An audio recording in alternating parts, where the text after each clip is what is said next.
we welcome you to Canton Memorial Field here in wonderful Saugerties, New York, for a little Amsterdam Mohawks road trip action. It's Rivalry Wednesday as the Amsterdam Mohawks take on the Saugerties Stallions. In the booth, it's Matt Becker, myself, Harry Tidgewell. And Matt, I can just tell by looking at you that you're so excited for this matchup. Give us a little bit more insight on this one. I mean, this is going to be a great matchup. My mic is not turned up, so that is just fantastic to start. But aside from that, it's going to be a great game. You have two teams, the first place and the second place team. The Saugerties Stallions are 4.5 games back. But the biggest thing coming into this is that those games back won't matter much longer if the Mohawks win today. Their magic number is 2. Well, why is it 2? Because they're playing the Saugerties Stallions, and a win today would make that 0. You get what I'm saying? So if they win today, they're the East Division title. They win the East Division title. It would be the 13th straight East Division title, the 15th under head coach Keith Griffin, and the 20th all time. I mean, Harry, those numbers, you know, they don't just happen. They come with time. And the fact that the Mohawks year in and year out are able to produce this and win the division every single year is just unbelievable. Now, they haven't done it yet. They still need to win the game today. And if they lose, that number is going to look a little bit different. So we have a great game today, and we're going to take you through both of these teams. Harry, you mentioned to me yesterday, now the Stallions had a day off. The Stallions have 2 out of their last 3 games walk-off wins. Yeah, both of those walk-off wins coming in the past week, and both of these teams coming to this one rolling in a sense. They're both 7-2-1 in their last 10, 2 of the hottest teams in the East Division, 2 of the best teams in the East Division. They rank first and second in terms of record, and as you said, the Mohawks have that opportunity here tonight to close out the regular season atop the East Division with a win against the Stallions, turn that magic number from 2 to none, and it, like you said, just kind of showcase that length of dominance that they've had under Coach Keith Griffin. So first pitch is coming in just a moment. Do we want to hop into today's starting lineups? Yes, we do, but let's start with the starting pitchers. We're going to start with Parker Akins. We're going to preview him more next inning because we need to get into Matt Murtaugh's numbers. He's going to be your starter for the Saugerties Stallions. 5.40 ERA, 18 and a third innings pitch, 290. That's what the opponents are hitting on him. And when the Mohawks ended up, you know, coming back in that 8-7 doubleheader, he was the losing pitcher in that game. That was game 1 of the doubleheader where the Mohawks ended up sweeping. Yeah, and you actually look at both these pitchers today, Murtaugh and Akins, both guys that haven't made a start yet this season. We saw Akins coming after Cole Miller in that opener role against, was it against Saugerties earlier last week? Yes, it was. That was the 5-5 tie. That was the game that you just don't want it to end in a tie because it was such a good game. It's so annoying that it had to end in a tie. But neither of these guys have made an official start, so we'll see how that fares for both of them today. Will it be a little bit of a pitching duel out of the gate, or will we see some early offensive explosions from the Mohawks and Stallions? We know they both rank towards the top of the league in terms of swinging the bat. So the warm-ups are all done, and it's time for first pitch. Leading things off for the Mohawks, and we'll bring you the rest of the order as well. Brought to you by ABN. It's Luke Filippi, followed by Chris Holcraft. Bray Touchstone, John McKillop bats cleanup. Then Luke Costello batting 5th. Brett Rawell batting 6th. Brandon McCrane, John Young Jr., and Will Cowan rounding out today's 9-man lineup. And your defense presented by ABN, it's going to be Ray in left, Medina in center, Freitag in right, Passo at first, Levinson at second. First pitch is low, ball 1. Jamie Z at short, Casey Kumiski at third, Carroll behind the dish, and as we mentioned before, Matt Murtaugh on the mound. Filippi lost this one in the shallow right center field, and it's down for a base hit.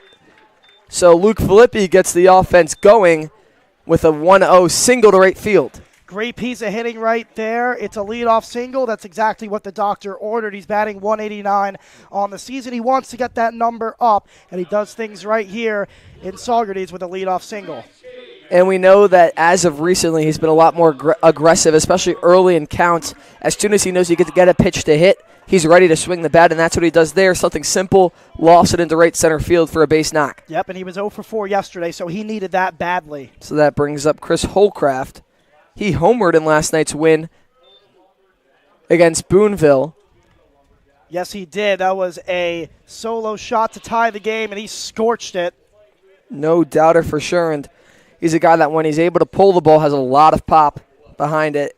3 for 4 yesterday, batting .306 on the season, putting up fantastic numbers. Pick off towards first. Filippi in there safely. Downey's telling him he should have dove back in. It's a little bit closer than I think he would have liked. But. Yeah, it was definitely close. The St. Bonaventure's product, I'll tell you, Woj is doing a fantastic job. He found a hidden gem in Chris Holcraft. We were talking about that earlier on the way up here. Or I guess the way down. There's a ball popped right back into right center field. And this one's going to get down as well. In between the second baseman and right fielder. Throw to second, not in time. So back-to-back bloop singles for the Mohawks. That one just fell right in between Freitag and Lemison going back on it. So the first two runners find their way on, and that brings up the PGCBL reigning East Division Player of the Week, Bray Touchstone. Well, when you're hot, and that is what Chris Holcraft is. But you know who's even hotter? Bray Touchstone. 2 for 3 yesterday. He has 4 home runs on the season. He's batting .367. And honestly, we're getting shades of Cade Ladahoff. He has been so fantastic at the plate, and he's fantastic defensively too. Yeah, and we've looked at all the other players in the East Division. I think Bray kind of stands out as the front runner in that MVP race. That one's fouled into the stands on the right side, but back-to-back hits that kind of fell in the same exact area between Medina, Freitag, and Lemison in right center field. So some fortunate circumstances for Amsterdam, and you hope to cash him in here with Bray Touchstone up on the plate. You're absolutely right, Harry, and that is what they wanted to do early. Look at the lead that Holcraft has taken. They're not even going to hold him on. That one's grounded towards third, foul, so Touchstone falls behind 0-2. John McKillop looms on deck. He's been hot over the last 10 days, batting just above 400. Yeah, he got his average up to .321. He's got 1 home run in the year. You called that one, Harry. That was a smoking hot ball over the right field wall. That cleared the party deck as well. Murtaugh had 0-2. Comes set. Looks back at second. The pitch. Misses outside, ball 1. I like it. You got a vocal umpire today. You let us know where that one was. I love that. Good communication is key. That's all these players really want. You see a lot of times the pitchers are asking, where'd you have it? Because they want to fix their pitches based on the umpire's strike zone. 1-2 pitch is fouled straight back, so we'll do it again. Good fight right there. He is such a tough out. We mentioned that he barely strikes out, and you mentioned in the last 10 days he only has 1 strikeout. I mean, that's just unbelievable. He keeps finding a way to put the ball in play, and then on top of that, he's successful with it as well. It's not even like he's just flying out all the time. There aren't many players that can keep an OPS above 1,000, and especially when you're playing in nearly 37 games. And that one hit him. So Touchstone works his way aboard with 2 strikes via the hit by pitch. And now the bases are loaded for the Mohawks, still no outs. Well, you got to keep in mind yesterday, the Mohawks had the bases loaded multiple times throughout the game. And what did they do? They grounded into multiple double plays. 2 of them were inning enders. And right now, John McKillop, he knows the task at hand. He knows what happened yesterday. He knows Matt Murtaugh is struggling. He just needs to get this ball in the air, or nonetheless, if he keeps it on the ground, it needs to find a way to get into the outfield grass, or at least just no double play. You don't want to have the twin killer here. One of those double plays was actually hit by John McKillop, so I'm sure he'd love to find a way to redeem himself here. Yeah, you're correct. That was in the 5th inning. It was a 4-6-3. All their double plays were 4-6-3s, and that was Boonville. So a little bit different here. The Mohawks last time, or a couple times ago, they played the Stallions. They kept turning 2 on the Stallions, so we'll see what happens here. Well, McKillop digs in. Bases are loaded. It's been a fortunate inning so far for the Mohawks. Can the fortune stay hot here? That one misses outside, ball 1. Now, when you go lofted single to right center field, bloop single in the right center field, followed by a 2-strike hit by pitch, you know you just have something set up so beautifully in front of you. Hate to let it go to waste if you're the Mohawks. Absolutely. You need to execute, and that's the name of the game. We mentioned yesterday that they didn't have timely hits until it got late in the game. They were out hitting Boonville. It was like 10-5, and they were trailing. Why? Because the only runs that they had were solo shots, and they kept grounding into double plays with runners in scoring position. They need to execute with runners on. McKillop swinging a miss there, strike 2, and that's an ugly swing. I think he got fooled. got to find something to put in play here. Absolutely. Even if it, even the case that he said where is it a double play still scores a run in a sense, you wouldn't want to go down on 1 out without anybody crossing home plate. You're right. You also want to make sure Luke Costello has these runners on as well. The 1-2. Outside and up, ball 2. So 2 balls, 2 strikes. Bases juice for the Mohawks in the top of the first. 7:05 start today. Mohawks are 13-1-1 in July, and in the last 10 for both of these teams, they're 7-2-1. So one team is going to be a little bit different. Trying to make a statement early. The 2-2 sails over the head of McKillop, and the count runs full. The last thing you wanted if you're Murtaugh. Now you're 1 pitch away from walking in a run. He's got to be careful here. We questioned how the start would affect both these pitchers. Murtaugh trying to settle in here and get this first out of the inning. The 3-2. Misses ball 4. So the Mohawks strike first, strike early. It's a 1-0 lead as McKillop walks to score Filippi. It's a nice little RBI for McKillop. Didn't have to do much there. He had a great eye. He battled, and he ended up working the count full and got rewarded. Still no outs. Keep an eye on that. That could play a big factor here. Now you have a very dangerous Luke Costello back to the plate, making his return to the Mohawks last night. He's batting .375 so far this season with a .500 slugging and a .607 on-base percentage. That one misses up as well. 1-0. Yeah, and he's hungry. He was out with that injury for a month, and he's been dying to come back, and he's got a prime opportunity here in a night that could be special for the Mohawks if they make it special. It'll be interesting to see how quick the Stallions move to the bullpen. That one's lined into center field. Coming over is Medina. He makes the catch. Holcraft's going to try and attack. The throw to the plate is on the money, and they got him. It's a double play from Adonis Medina. What a throw, Matthew. That is an unbelievable throw by Medina in center field. That is clutch right there. That is exactly what they needed. This is a fantastic throw. It's on a line. It's put directly in the right spot. Holcraft got a good jump. The only problem was the ball was too shallow, and it was definitely worth sending him, but got to give credit to Medina there. That is a fantastic throw. Nothing you can really do there if you're Chris Holcraft. Especially with what great speed he has. You don't mind being aggressive. That brings up Brett Rawell. He also joined the Mohawks yesterday as well. Spoke to him on the bus today. It's roll, or Rowell. It's Rowell. And he said everybody gets confused because it looks like it should be Rowell, but instead it's just Rowell. And that misses ball 1. So the way I wrote it down now, instead of writing down his actual name, because it would play a trick on my head, I wrote R-O-W-L instead of R-O-W-E-L-L. Well, the hefty left-hander makes the count 1-1. Killop jumps over at first, swing and a miss, strike 2, and for an inning that looks so full of promise for the Mohawks, obviously you got to cross a run. You took an early lead, but obviously you're still looking for more here, and you're absolutely down right. to your final strike in inning number 1. We spoke about double plays. We weren't expecting that type of double play. Murtaugh comes set. The 1-2. Misses up and out. Ball 2. So 2 balls, 2 strikes, 2 outs, 2 runners on. Don't say it. Yes, you heard that right. Don't the deuces are wild, Matthew. Every time it happens. Every game. Every game. It's every game.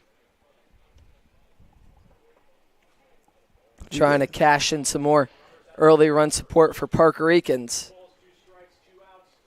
The 2-2 is flown into left field, foul territory, making his way over is Comiskey, and that's out of play, so we'll do it again. Your head got in the shot. Oh, did it? Yeah, I forgot. So you guys can't see, but yeah, so it's very tough to get the camera able to that left side in foul territory. It opens up a little bit, but then it gets narrow. You're going to see me. If we ever pull a ball to left field, I'm going to be. Yep. Does that pop up? No, there it does, okay. Just a little bit. At least you guys can see that we're actually looking at the game. We're not watching off a screen. We're here.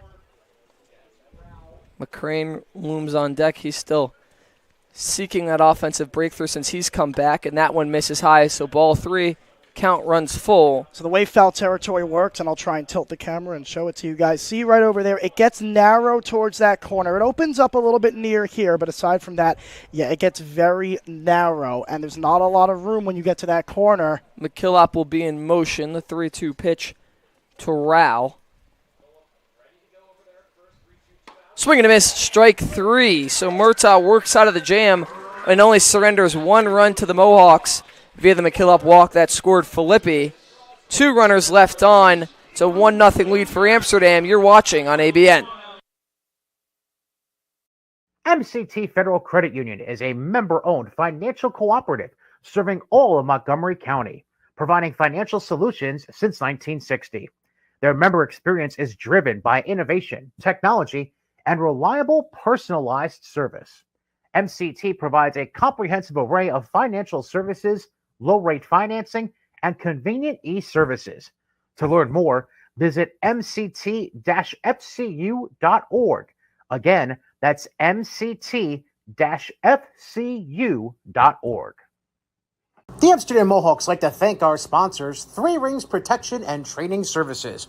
Owner Dwayne Potter is a licensed private investigator in the state of New York. He also provides armed and unarmed security officers to various businesses in upstate New York. To contact Dwayne for information, call 518-225-3283. That's 518-225-3283.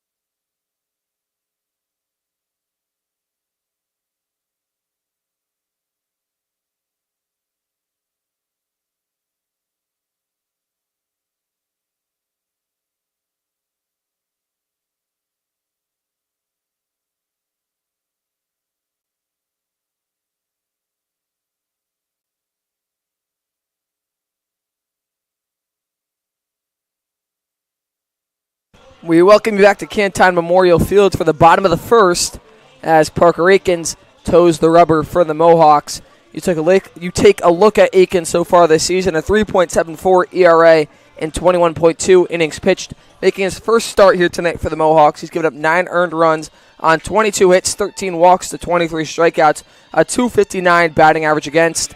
And Matt, do you have a little bit more info on it from his last outing, yes, which came against the Saugerties Stallions in that tie last week? As you mentioned, 5-5 tie. He went 4 innings pitched, 6 hits, 1 run, 1 of them earned, 2 walks, no strikeouts. We spoke to him yesterday. You heard him on the broadcast. A little uncharacteristic for him to have no strikeouts. But he got the job done. That just shows you don't need to be a strikeout pitcher to be successful. We're in that day and age where the defense behind you is so skilled. And with that being said, we'll hop into the Saugerties Stallions starting lineup.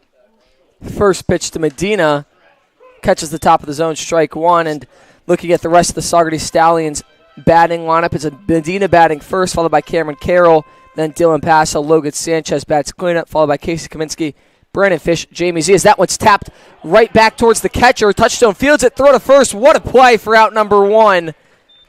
A quick reaction by Touchstone nabs the speedy Medina.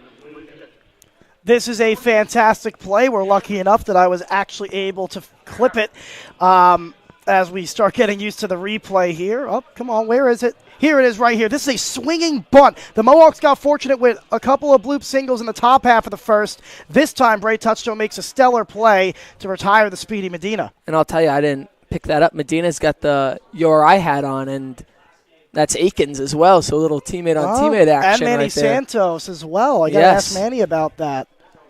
So finishing out the Stallions lineup, it's Brandon Fish batting 6th, Jamie Z 7th, then Freitag, Levinson, and Andrew Ray. That one's roped towards third and off the body of Costello. It's through for a base hit. So the Stallions get a base runner aboard here in the bottom of the first. They just don't want you to make it through the entire lineup. I know. And Andrew Ray is batting 10th, just so I can get it done. You know what's crazy is Jamie Z has 5 home runs on the season. Well, he should have 6. You guys know that he got robbed of that home love run. mentioning that. Because it's ridiculous. He got robbed of that home run at Amsterdam at Ralph Family Stadium. That ball hit the red, and the umpire said, no, it didn't. It was a double. It should have been a 2-run homer. They won that game nonetheless anyways. Let's take a look at the Amsterdam Mohawks defensive alignment presented by ABN as Dylan Passo steps in the box. Cowan is in left, Filippi in center, McCrane is in right, McKillop will be at first, Young is at second, Holcraft at short, Costello gets his start today at third, and Touchstone behind the dish. And you have the lefty on the mound. That one fouled towards the Mohawks dugout, strike 2. And we talked to Akins yesterday about that strikeout number in his last outing. It sat at 0. He was still effective in that outing, but he said he wants to find a way to get ahead in counts more and be in full control, maybe even break out a third pitch to put batters away with. Pickoff towards first, and we spoke with him about that as well, that pickoff he has towards first. He was going to try and get somebody for us today, but we'll see as he throws one over towards Carroll early on there. Yeah, I told him I really like the snap throw. It looks very much like David Peterson's. He's got a player out earlier this year with it. The 0-2 is fouled right side, so we'll do it again. Forgot to mention Adonis Medina has a home run. That has 2 players in the lineups with home runs. Only 2. Haben Siefken has 4. He is no longer with the team. And that brings us to Dylan Passo. He's batting .282 on the season. We've seen him in the 6-hole, the 7-hole, the 5-hole, and now he's in the 3-hole today. The 0-2 is tapped right side, and it's through into right field. Coming on in is McCrane, and he'll throw it into the cutoff. So Passo gets himself aboard with a single as well. It's runners on first and second for the Stallions as they look to tie it up here in the bottom of the first. Yeah, take a look at this hit. He was playing defense with 2 strikes. He actually just reached out at it, but he has so much power that he's able to poke it right through that hole. You see right there, he's lunging at that ball. He's just trying to put the bat on the ball. He doesn't want to strike out, and fortunately enough for him, that ball gets through for a base hit. He was down 0-2, so that is really impressive from Dylan Passo. Yeah, initially it kind of framed it as him tapping it, because that's kind of what he did. He didn't really put a full swing on it, but it was still hit so impressively hard. Caught the barrel. In between first and second. Maybe he's going to go torpedo bat. We don't know. That one misses low and away. Ball 1. Something interesting to note, I have my good buddy Sam to my right. He's going to be joining us later on. If you remember him last year, he was a Mohawks broadcaster. Well, with the age of torpedo bats, there's at least 5 Mohawks with a torpedo bat. It's crazy. Yeah, and you just see them pop up even more, even in Little League now when they're starting to swing the wood bats. You see some torpedoes in there, and there's a deep fly ball in a center field. Back is Filippi, and he makes the catch for out number 2. Carroll's going to try and tag. Never mind, he'll put on the brakes and retreat back to second. So 2 runners on and 2 outs for Casey Comiskey. These kids in Little League, they're also getting these crayon and pencil bats. Yes, I know. We see so many of those at the camp in Amsterdam. It's unbelievable. And they're metal, too, which is even cooler. You'd think it'd be a wood bat. I mean, that's so cool. Here's Casey Comiskey. We've seen him a lot. He's a sure-handed third baseman. We've seen him play second as well. He's batting .284 on the year, and he has a runner in scoring position, a prime opportunity to tie this game. Mohawks trying to hold on to that early lead. Swing and a miss, strike 1. Aiken sneaks the fastball right by him. I don't know how the schedule is made, but the Mohawks play the Stallions the most. It's 5-3-1. The Mohawks, they're 5-3-1 against them. I mean, they don't play any teams nearly as much as they play the Stallions. That is true. That's where the whole rivalry stems from. 2 teams that see each other so much and are also so even in the way they play. Aikens catches the inside there. It's never a dull game. The only one that in the box score it might look dull was the 13-3 win, but that's because it was 5-3 until the 9th. The Mohawks just happened to put up a 5 spot. That was the 4-hour game we had here in Saugerties. We hit a 4-hour game. We were all counting down. The 0-2 from Aikens is tapped towards John Young Jr. at second. Aikens is going to have to cover the bag. Throw to first, not in time. So McKillop got too far off the bag trying to field the ground ball.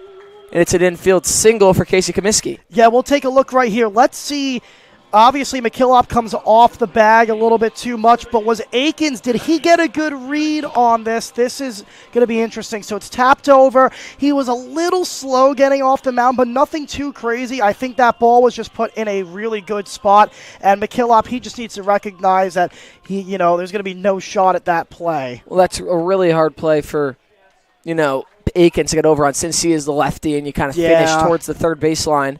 So now it's the bases loaded for Brandon Fish, as that's in there for strike one looking. We haven't seen Brandon Fish yet. He's batting 167. So if you look at the numbers, this is a guy you want to have up with the bases loaded. But hey, anybody can do anything. You can't overlook anyone. 2 hits in his 3 games played so far for the Stallions. Favorable matchup. There's a fly ball into right field. Making his way towards the line is McCrane, and he makes the catch for out number 3. So Akins works out of the jam and leaves the bases loaded for the Stallions. After 1, Amsterdam leads 1-0. You're watching on ABN.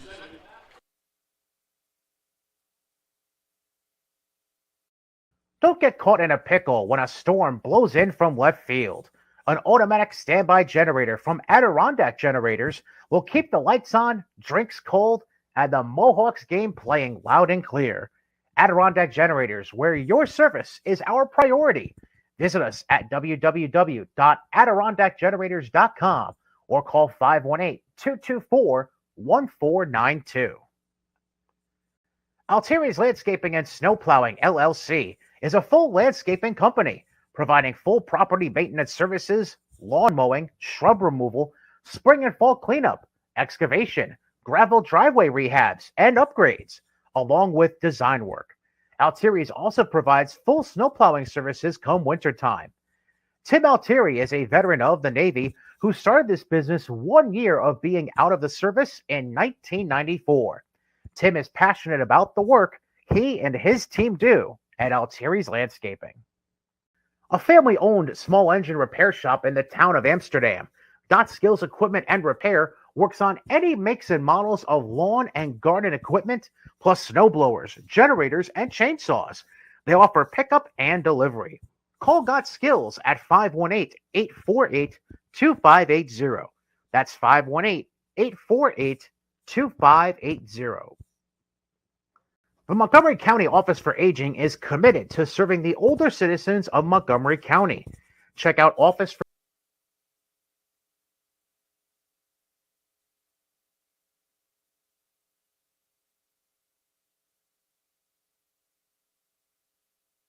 Well, it's Brandon McCrane leading things off in the top of the second. He was 0 for 2 yesterday and then got taken out for Will Cowan after he popped that bunt up in the air that seemed to not make Keith Griffin happy.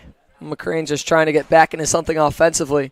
They preach the bunt so much, and unfortunately, if you're on Keith Griffin's team and you don't execute it the way you're supposed to, he tends to hold that gripe over if you're just having a bad day at the plate, and sometimes moves are made.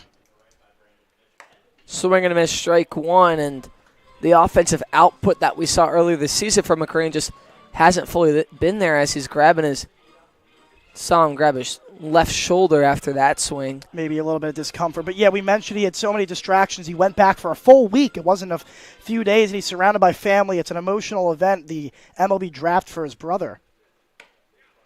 That catches the zone for strike 2. So, it's hard for you to just mentally lock in when you go through such a reset like that. I don't know if he even had time to pick up a baseball or even swing a bat. 2-2 pitch from Murtaugh is lined into right center field. That's going to get down for a base hit. So McCrane is going to take off for second. That ball was bobbled in right field by Freitag, and he's in there safely. So McCrane with the 2-strike hit advances to second on the air by Freitag, and the Mohawks are moving once again in inning number 2.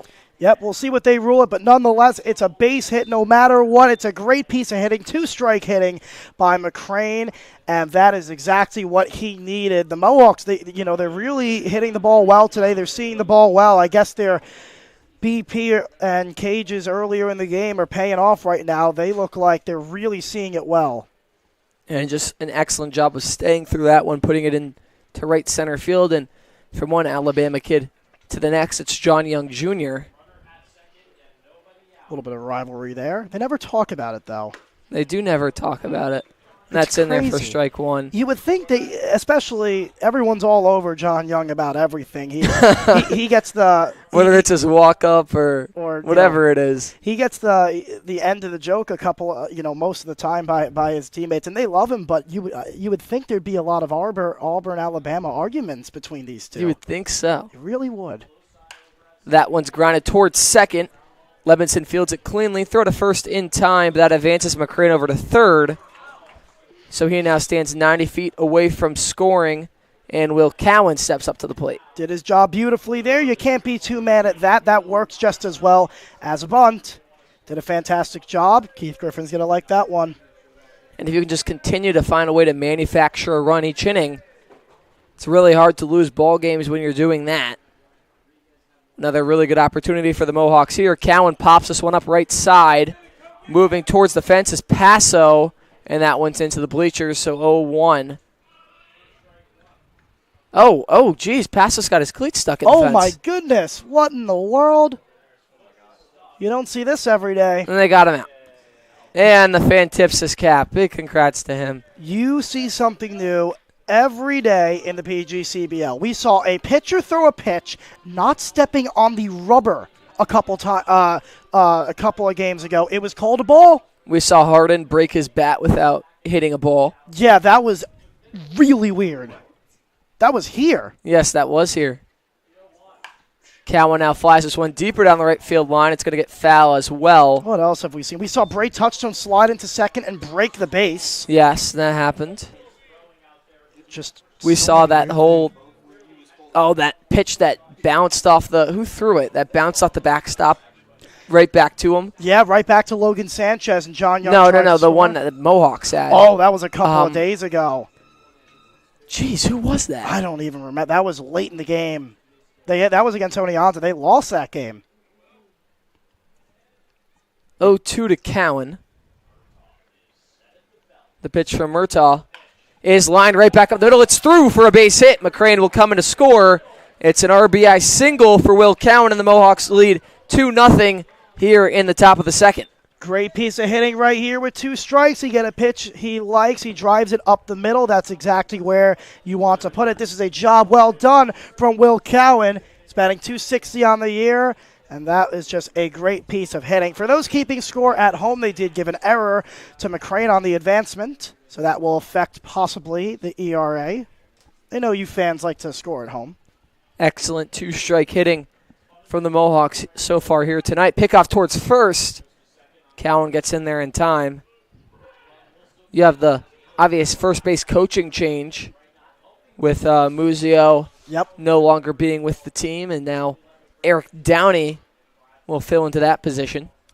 Another pickoff towards first. Cowan in there even safer. 12th RBI on the season for Will Cowan. We do have some unfortunate news we forgot to tell you folks. One of the great pitchers that you saw yesterday, the player of the game, Tristan Hunter, is unfortunately not with the team anymore. What a performance that was yesterday out of relief.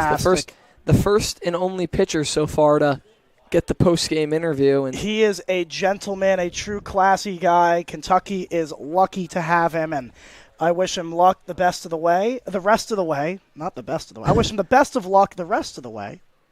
Great guy. Gonna miss him. Back to the top of the order for the Mohawks. It's Luke Filippi. Cowan takes off, hit and run. That one's fouled away. I'll tell you, the Mohawks pull off the most hit and runs I've ever seen.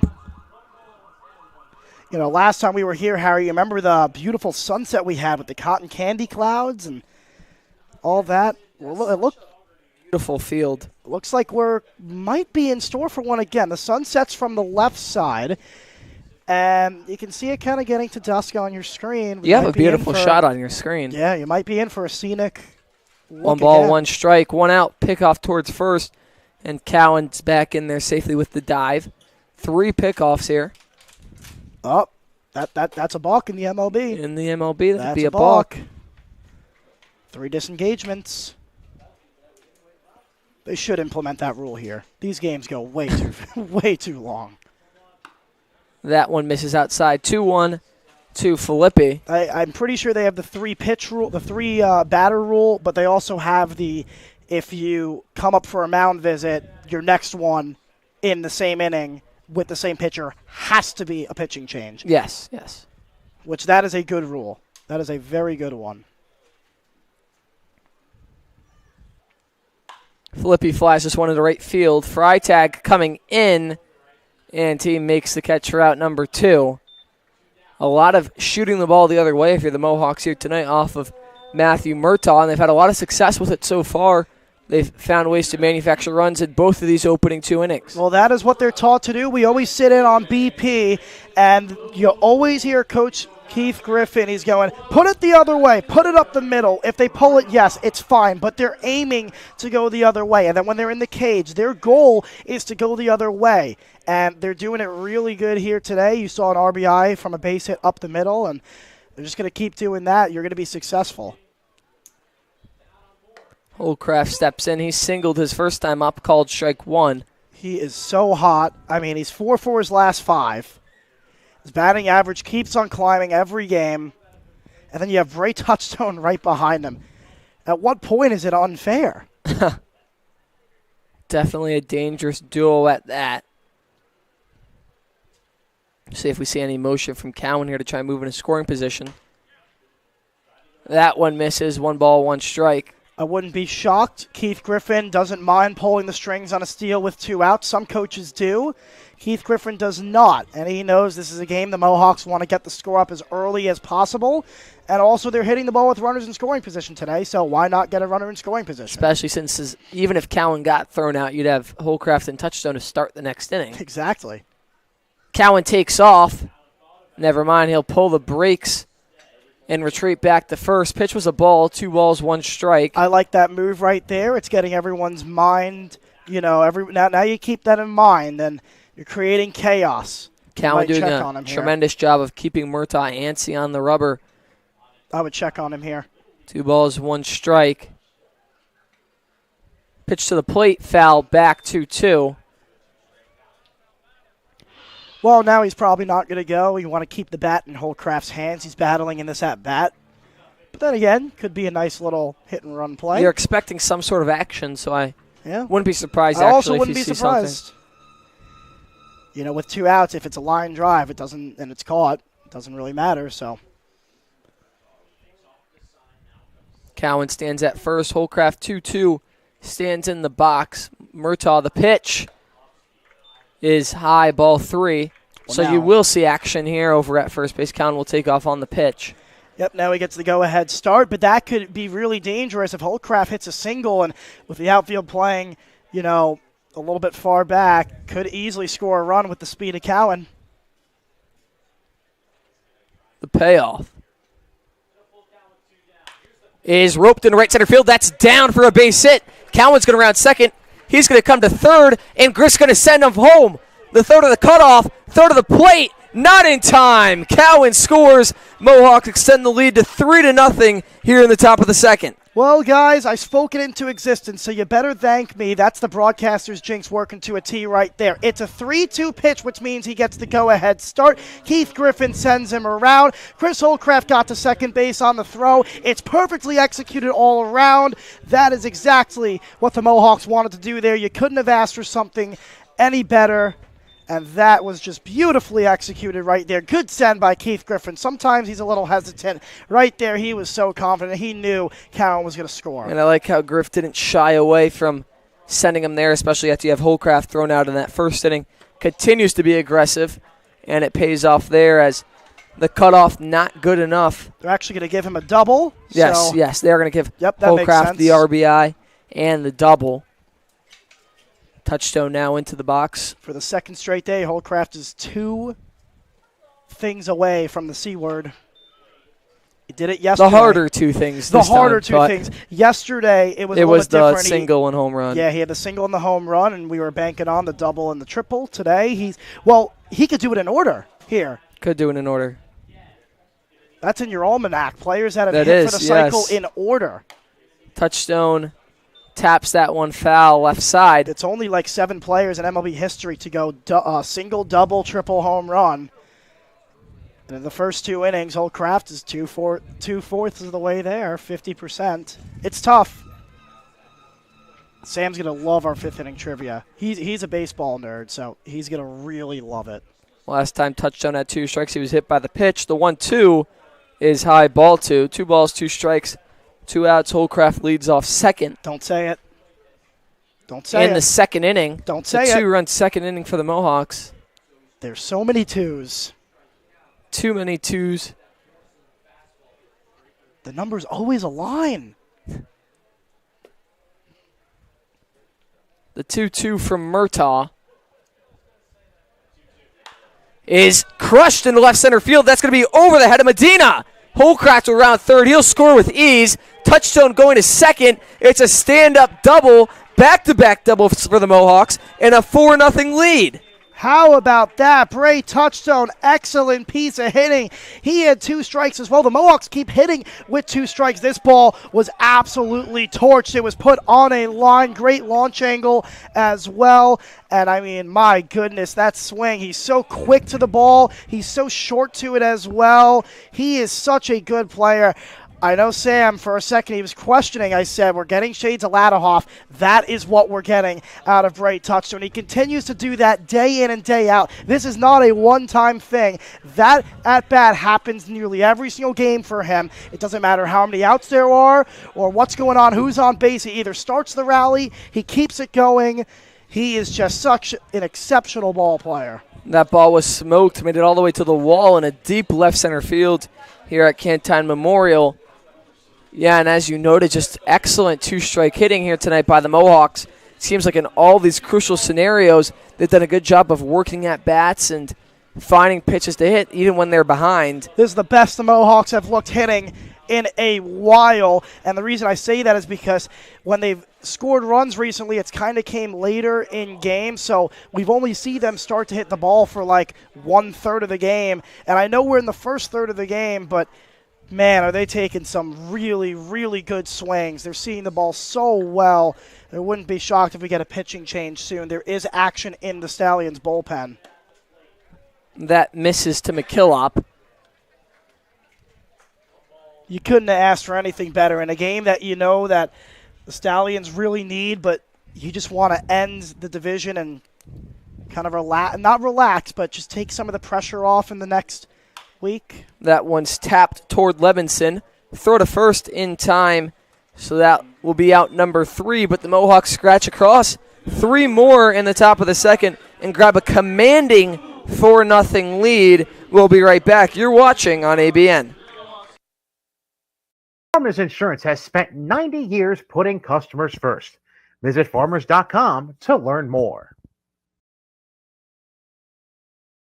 Come to Recovery Sports Grill, where Mohawks fans feel at home even when they're not in the ballpark, offering delicious food and drinks from burgers and beer to mocktails and desserts, and exclusive promotions and offers through our Hall of Fame Rewards program. Enjoy the fan and family environment where Recovery Sports Grill is proud to support local sports and always happy to host your family or team. While the Mohawks shine on the diamonds shine bright at Northeastern Fine Jewelers. Come choose from a vast collection of products from all of your favorite brands, such as Omega, Cartier, Breitling, and more. Whether it's everyday jewelry or if you need something for that special day, we have you covered with our fashion and bridal assortments. Visit us in Albany, Schenectady, or Glens Falls to see what Northeastern can do for you.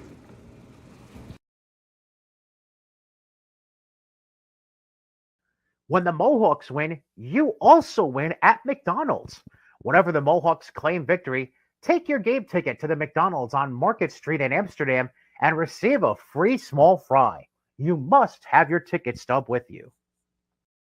At NBT Bank, we know that this day starts with this one. That's why no matter what day you're planning for next, you can count on us to help you get started. NBT Bank, it starts here.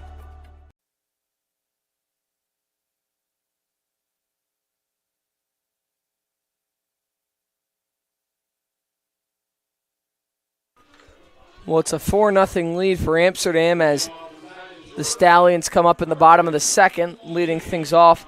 It's going to be number 10, Jamie Z, and Parker Akins with some cushion to work with as he heads into his second inning of work. The Freddie Freeman walk-up song by La Comigo. He's got 5 home runs on the season. Freeman hit a walk-off in today's game against the Minnesota Twins out in L.A. I just saw that pop up on my feed. Well, they have been on a big losing streak, so that is good news for the Dodgers. That is not great news for me.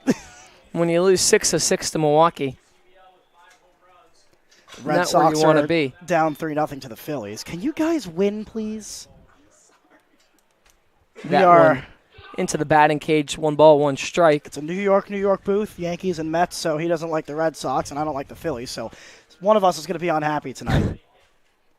The walk-off catcher's interference, my goodness. That is something we haven't even got to at the PGCBL level, and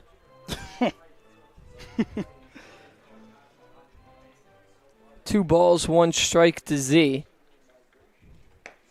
Breaking ball misses low, 3-1, and you ever seen that before, Harry? the walk-off. Catcher's interference? You ever? We've I seen haven't seen the walk-off walk-off balks. catcher's interference. Never seen that before. I'm trying to think of what I've seen. That's ball 4 to Z. That's going to bring up John Freitag. Look at Freitag so far this season, batting .240 with a .424 on base percentage paired with a .280 slugging. He's playing right field today. This is a favorable matchup for Parker Akins, lefty-lefty. He was one of the newer Stallions in the lineup, but now has 10 games under his belt. Yeah, we saw him for, I think it was like his second game. Yeah, we've seen him a couple weeks now, and definitely some newer faces within this Stallions lineup as that one catches the top of the zone, strike 1. Akins worked out of that bases-loaded jam in inning number 1, and he'll try and not even get into that bases-loaded jam, obviously, here, but you talk about a guy's poise and ability to stay calm under that sort of pressure, and that shows, that shows why he's had so much success out of the bullpen. Obviously, gets the start here tonight. You can kind of see how it correlates as well. Pickoff towards first, not in time. Freitag, the Villanova product. No home runs on the season, but he's got a lethal swing. You got to watch out for him.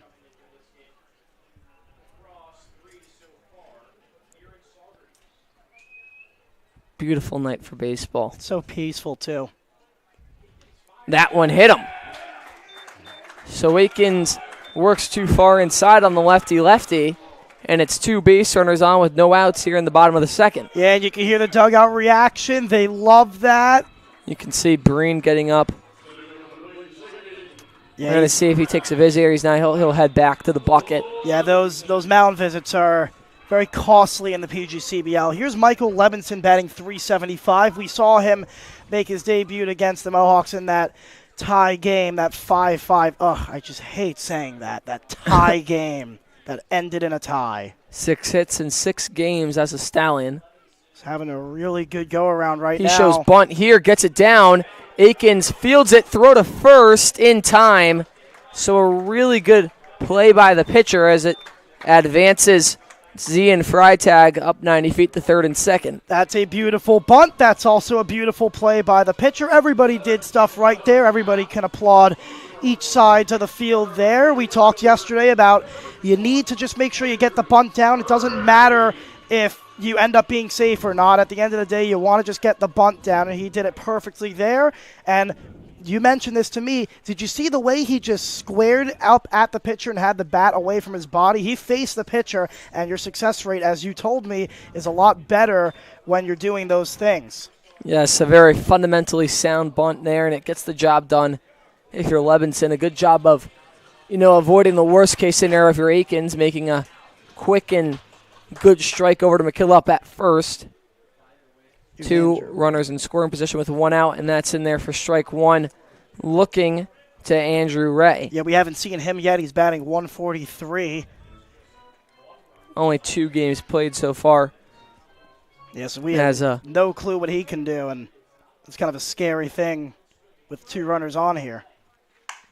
That one's lined foul right side. It looks like it might have broken the bat. Yeah, something flew off the bat. Sounded really bad. It did break the bat. Yeah, I think you're right. I saw something. Yeah, he's not happy. Yep.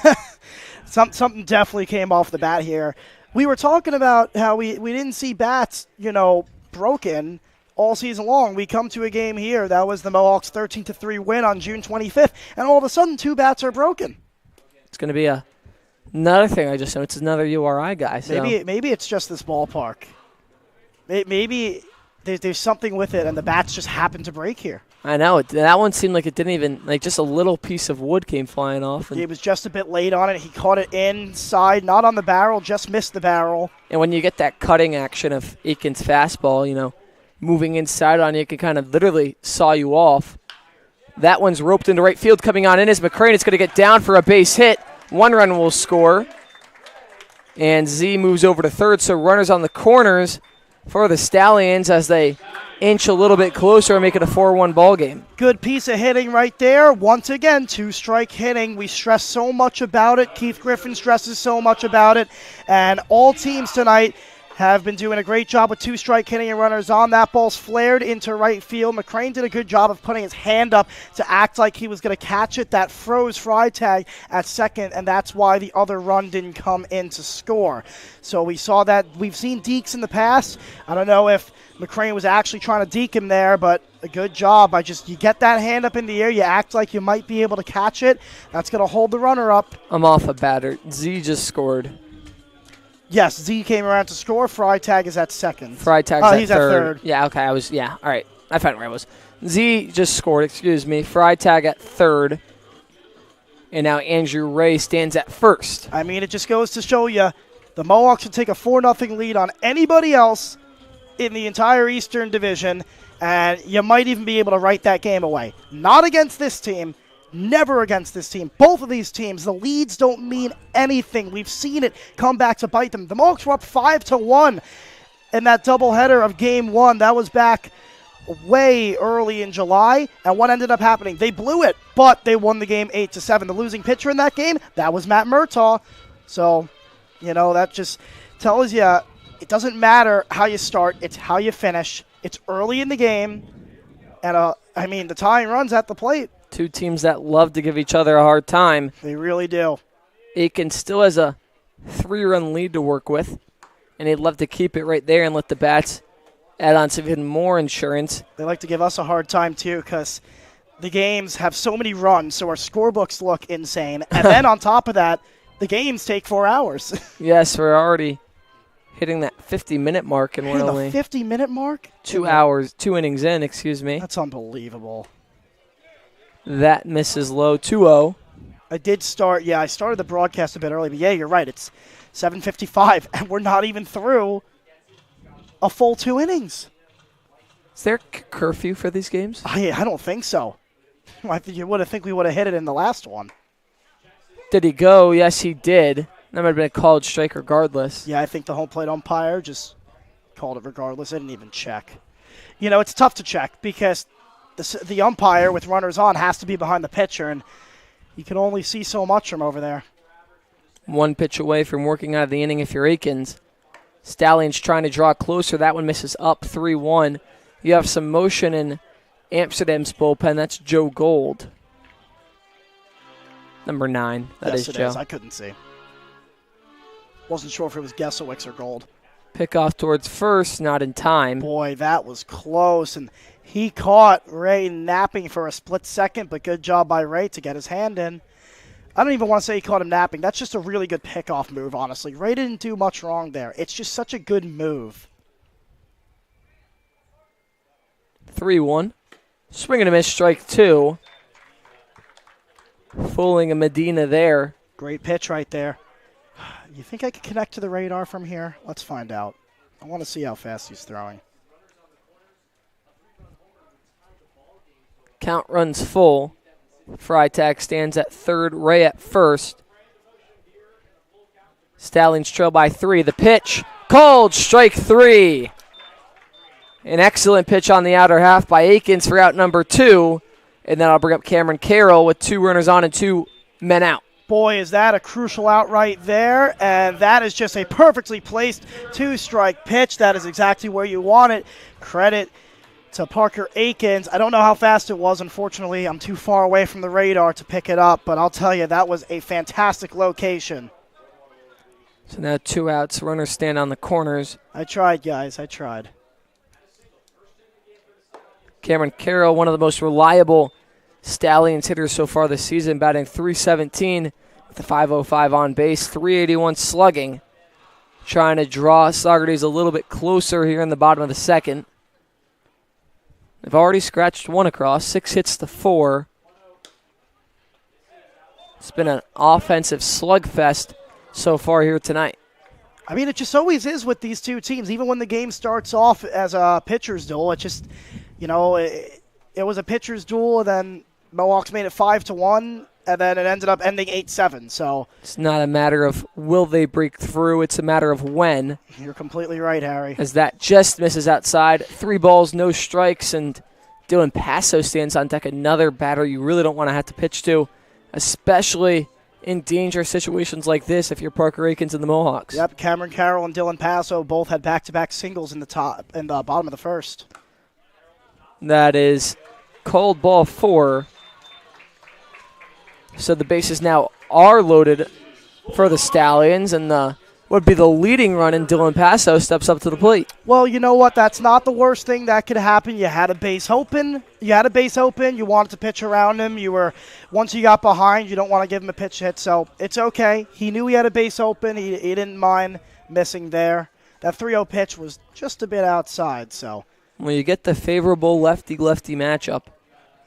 Now you get a force at any base.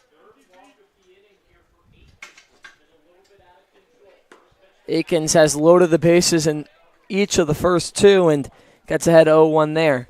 Yep, but this time it's with 2 outs. Actually, pardon me, last time it was also with 2 outs. My apologies. Corners playing back with McKillop and Costello. Smart move right there. That one's lined towards McKillop at first. Akins is going to have to cover the bag, flip over to him, and he's out. So an excellent PFP by McKillop and Parker Akins to end the bottom of the second. Stallions scratch across 1, but leave the bases loaded. It's a 4-1 lead for Amsterdam. Let's take another look at this, Matt. Well, we're trying to, but the replay is doing the same thing it did yesterday where it doesn't want to work, but now it is working. And take a look at this. This was definitely an out. I can see it with my own 2 eyes. It was a great call. Great PFP. He immediately knows he needs to get off that mound and cover. He gets him by, I don't want to say a half step. I'd say a full footstep right there. I mean, it's just heads-up baseball. That's what you practice. That's what you work for. And that is just perfectly executed. An excellent defensive play by the Mohawks. Stops the bleeding in the bottom of the second. We'll be right back for the top of the third. You're watching on ABN. MCT Federal Credit Union is a member-owned financial cooperative serving all of Montgomery County, providing financial solutions since 1960. Their member experience is driven by innovation, technology, and reliable personalized service. MCT provides a comprehensive array of financial services, low-rate financing, and convenient e-services. To learn more, visit mct-fcu.org. Again, that's mct-fcu.org. The Amsterdam Mohawks like to thank our sponsors, 3 Rings Protection and Training Services. Owner Dwayne Potter is a licensed private investigator in the state of New York. He also provides armed and unarmed security officers to various businesses in upstate New York. To contact Dwayne for information, call 518-225-3283. That's 518-225.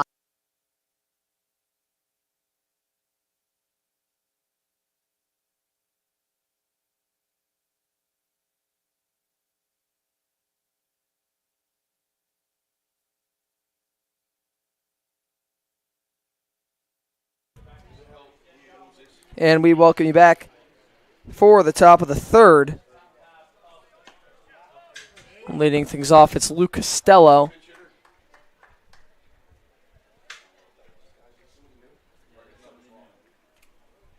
I couldn't tell. Was the first pitch called ball or strike? A little bit throw off. Swing and a miss, so we'll see. Everyone's a little bit thrown off right here. They weren't sure if there was a pinch hitter. That was a quick turnaround. I was trying to relay to them that it's not a pinch hitter, not a pinch hitter. I believe it is 0-2. I think it was a called strike one. I kind of think you're right. And that one hit him, so forget the count. It's a free bag for the Mohawks, and Luke Costello finds his way aboard. They're 3 for 3 on getting the opening base runner on. Well, now, yep, doesn't matter what the count was. No, it's going to be Brett Rowell. Still seeking his first hit as a Mohawk. Yep, struck out last time. That was with the bases loaded. No, pardon me. That was with 2 runners on, 1 runner in scoring position. That was runners at the corners with 2 outs. That retired the side. He worked the count full, but went down swinging. That one misses low, ball 1. Pardon me, guys. I just have to re-white balance, so I'm going to zoom in. Get a nice We know shot. Rowell has a history with Coach Griff. That's why they trusted to bring him in here. That one's grounded towards first base. It's through for a base hit. Costello's going to round second. He's going to try for third. Throw from Freitag is cut off. So heads up base running by Costello to grab the extra 90 feet. And Rowell has his first hit of the season with the Amsterdam Mohawks. Puts runners on the corners with nobody out.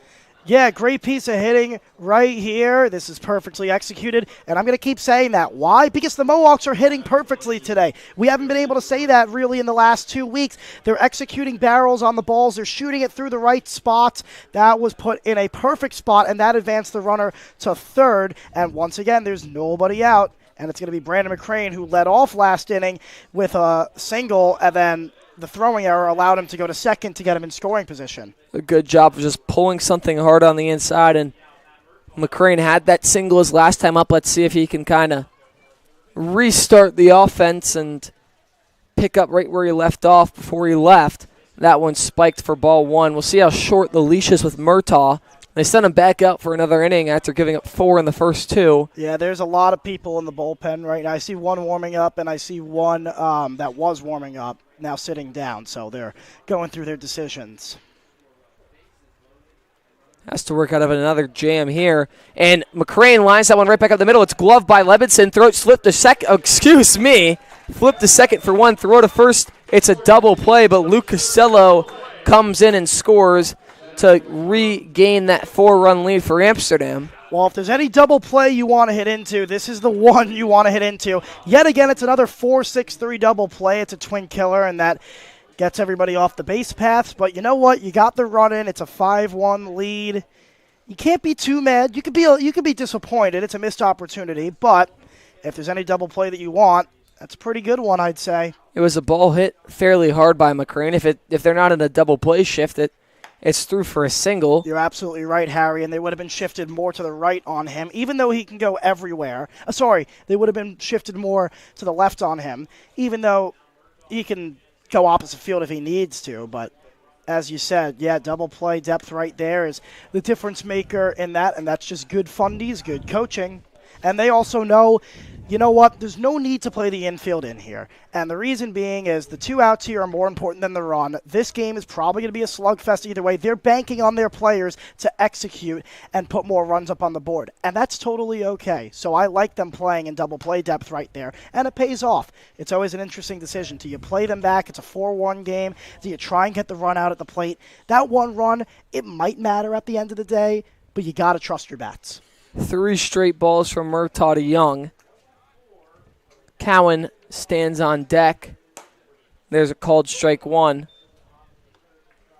Harry, do you think it was the right call? I know we always like to talk about the defensive alignments. Do you think it was the right call to play double play depth, or would you rather have seen them? Yeah, it's try still for the so play early, and the Stallions know they have an explosive offense. There's a fly ball into deep right center field.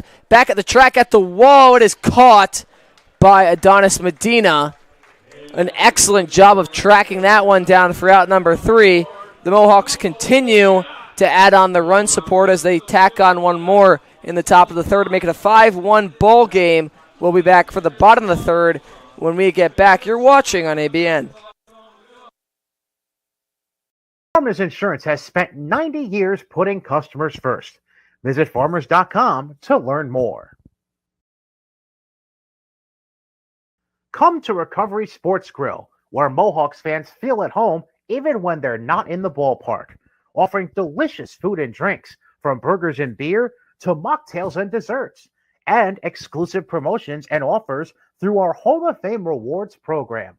Enjoy the fan and family environment where Recovery Sports Grill is proud to support local sports and always happy to host your family or team.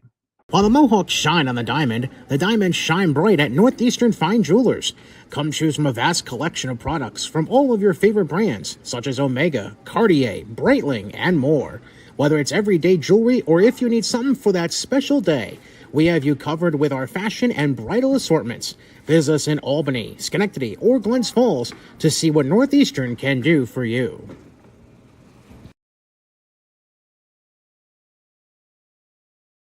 When the Mohawks win, you also win at McDonald's. Whenever the Mohawks claim victory, take your game ticket to the McDonald's on Market Street in Amsterdam and receive a free small fry. You must have your ticket stub with you. At NBT Bank, we know that this day starts with this one. That's why no matter what day you're planning for next, you can count on us to help you get started. NBT Bank, it starts here. Time for the bottom of the third. Parker Akins makes his way back out there for the Mohawks, and you'll have some action in the bullpen and Joe Gold, so we'll see how long they look to ride him here. Logan Sanchez will lead things off, followed by Comiskey and Fish. Do you think I could find the clip of Logan Sanchez's tag out at the plate? I don't know if we got – no, we did get it. We definitely did get it. It should be down here. Breaking ball just misses ball one. A good pitch from Akins. I'm going to find it, guys. I'm going to try.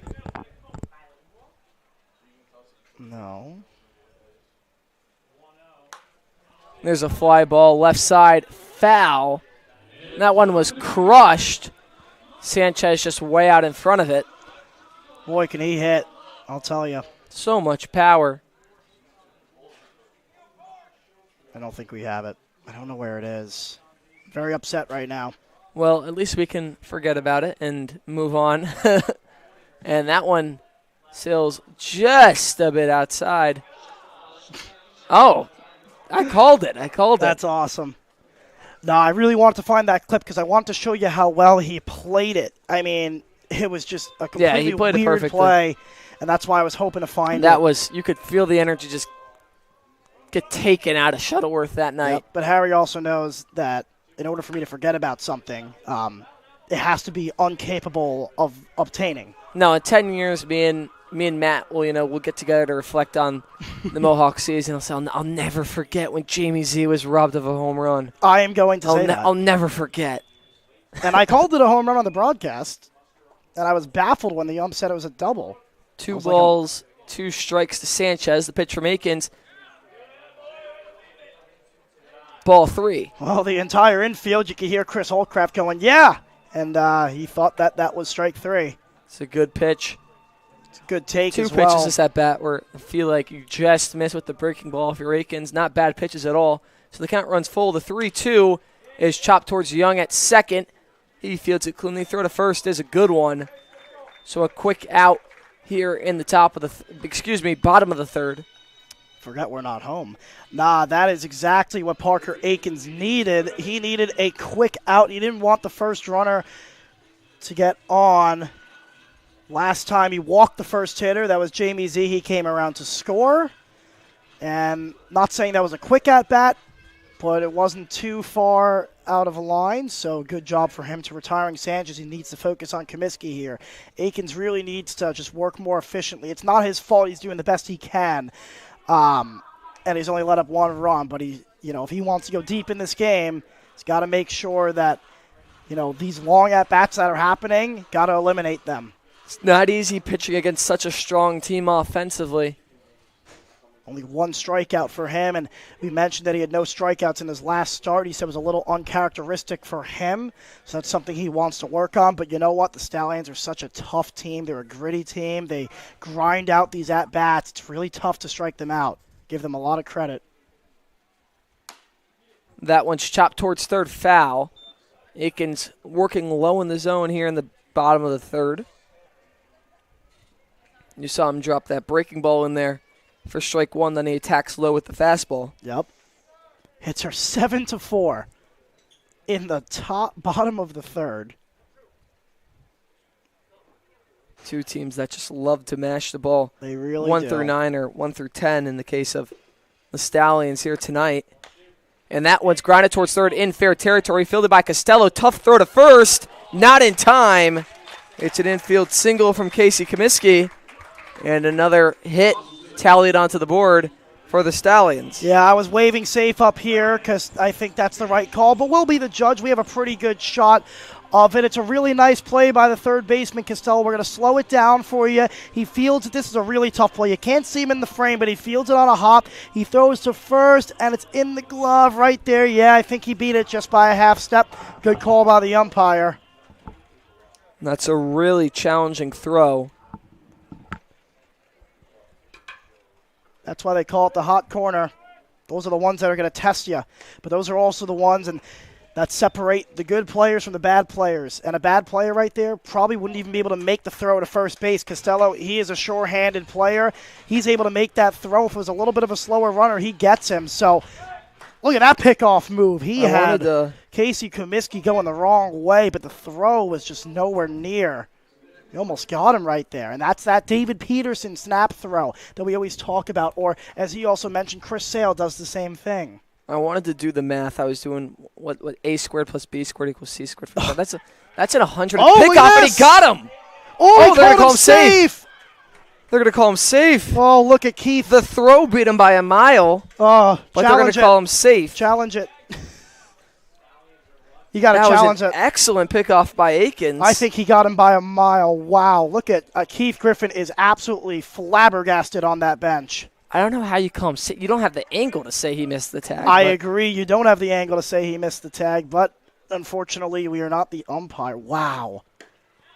Called strike 2. He almost did it. We asked him to get a pickoff in honor of us. Yeah, and when we spoke to him yesterday. He almost did it. He almost did it. Wow. But yeah, I did the math on that. That's about a 130-foot throw from Lucas Costello. That's not easy. Is this a makeup on whatever in the world happened last time these two teams met with the umpiring crew? If anybody remembers that game. No balls, 2 strikes. Fouled back, so we'll do it again. That was, oh my goodness. I'm getting flashbacks right now. These umpires have been great today. Besides, one mistake, whatever. But that last game and that 5-5 tie, oh God, very questionable they had to watch their back as they got to the parking lot. Those fans were absolutely letting them have it all night. Their Stallions head coach got thrown out. He didn't even do anything. Fouled back once again. I still can't believe that ejection. Yes, so nonchalant. That was Chris. And was it back-to-back games with ejections? It was back-to-back games with ejections. And Griff had just got ejected. Griff got ejected the game before, and then that happened. That was the most nonchalant ejection we've ever seen. The 0-2 fouled once again. A really good job of fighting here. What a battle. Brandon Fish. What a battle. Refusing to go away. Yeah, he got ejected on that play where again, second base umpire. He called it a catch. Everybody left the field. Then they overturned it, and everybody was already in the dugout. It's kind of a play you got to get run on. Swing and a miss, strike 3. Fish chases on the breaking ball for out number 2. That's going to bring up Jamie Z. Great pitch right there. He was catching up to the fastballs and fouling it off, and a bit of the off speed, so he went down low and made sure it was unhittable, and he's up 0-2 in the count, so you can afford that. You have a catcher in Bray Touchstone that can block balls, and he does it perfectly there. I think Keith Griffin's still annoyed, by the way. I'd be too. Pickoffs are so rare that when you get one, you would like to have it. I wouldn't be shocked if he starts to work his way back at him again. Ball 1 low. Sam was calling for a challenge. They could use our camera. We have a good shot. Might have to get the white balance up, but. Comiskey stands at first, 2 outs. Z stands into the box. And that one's popped up foul right side out of play, 1-1. Ump is asking for some baseballs.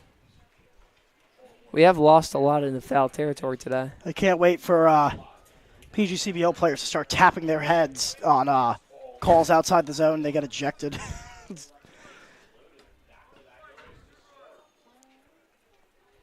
Pickoff towards first. It is just such a good pickoff, especially from that left side. And yeah, he got him hopping the wrong direction. He took one step to, it's our left, it's his right, or I can just say second base. He hopped his way towards second base, and as he did that, Akins was able to put the foot down and just snap throw. And throw beat him, the tag beat him, and maybe LASIK, who offers free eye examinings, might want to get involved. 2 balls, 1 strike. Not saying I could do a better job up there. It's a tough job. Akins trying to keep Saugerties off the board in the bottom of the 3rd. Still a really quality outing from him. He allowed the bases to get loaded in the 1st and the 2nd and only allowed 1 run. An impressive job of pitching under pressure here tonight. Called strike 2, so the count runs full. You'll have action at first. Comiskey will hopefully not break too soon, but will break once the pitch is thrown to the plate. He'll get a head start.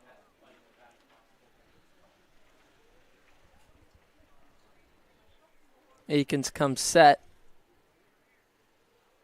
The 3-2 is grounded towards Young at second, and it's bobbled and into the outfield grass. Comiskey's going to advance to 3rd,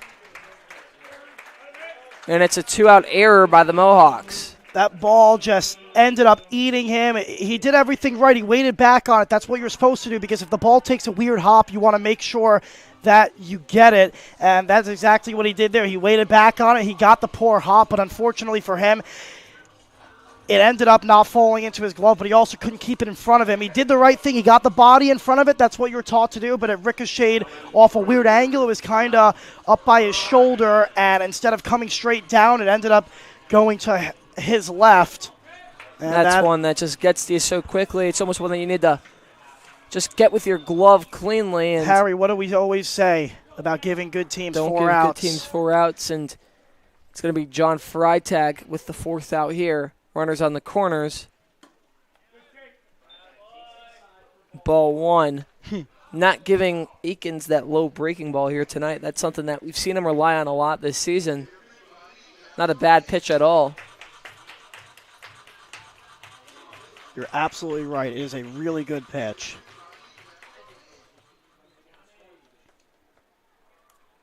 Akins trying to work out of yet another jam. This one obviously not really his fault, as you had the error that extended the inning, but nonetheless, runs to be kept off the board.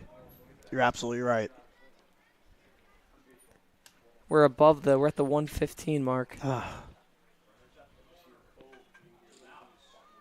1-1 is outside and low, ball 2. 7 hits for the Mohawks, 5 for the Stallions. Each team has recorded 1 error so far in this one. Furthest road trip of the season for the Mohawks. Go to Boonville tomorrow. That's another long drive. Yes, I think Boonville breaks the record. Boonville does break the record. It's the longest the Mohawks will travel during the regular season. 2 balls, 1 strike. 1 strike, because that one's fouled away by Freitag. 2 balls, 2 strikes, 2 outs, 2 runners on. I was going to get Akins' pitch count. It says 42. I don't quite buy that. Yeah, that seems a little too low. I guess I'll wait a couple of innings to check back in on that. Trying to hold the Stallions scoreless in the 3rd. Akins comes set. The 2-2 is fouled right towards the press box. Look out, Stallions booth over there. They almost got Dan. I feel like in every game that we're here, the foul balls seem to find them, not us. Yeah, they never find us. We they even switched hit sides this time around. Yeah, we did switch sides, and they found the corner last time. Unbelievable. I think they're okay. They look okay. They're a little bit frightened over there.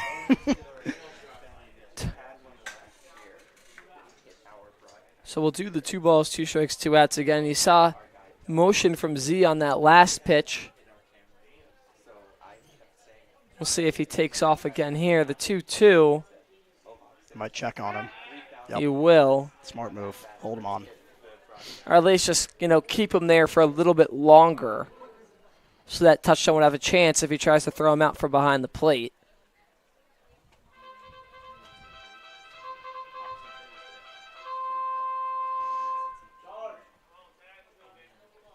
Aikens comes set. 2 balls, 2 strikes, 2 outs. The pitch is a called strike 3. Clips the top of the zone, and the Stallions leave 2 runners on in the bottom of the 3rd. Amsterdam leads 5-1. We'll be back for the 4th right after this commercial break. You're watching on ABN. Don't get caught in a pickle when a storm blows in from left field. An automatic standby generator from Adirondack Generators will keep the lights on, drinks cold, and the Mohawks game playing loud and clear. Adirondack Generators, where your service is our priority. Visit us at www.adirondackgenerators.com or call 518-224-1492. Altieri's Landscaping and Snow Plowing, LLC, is a full landscaping company providing full property maintenance services, lawn mowing, shrub removal, spring and fall cleanup, excavation, gravel driveway rehabs, and upgrades, along with design work. Altieri's also provides full snow plowing services come wintertime. Tim Altieri is a veteran of the Navy who started this business 1 year of being out of the service in 1994. Tim is passionate about the work he and his team do at Altieri's Landscaping. A family-owned small engine repair shop in the town of Amsterdam, Got Skills Equipment and Repair works on any makes and models of lawn and garden equipment, plus snow blowers, generators, and chainsaws. They offer pickup and delivery. Call Got Skills at 518-848-2580. That's 518-848-2580. The Montgomery County Office for Aging is committed to serving the older citizens of Montgomery County. Check out officeforaging.com to learn more. Your local Amsterdam Taco Bell is proud to support the Mohawks. Be sure to stop by after the game to satisfy all your cheesy, crunchy, melty cravings. Open.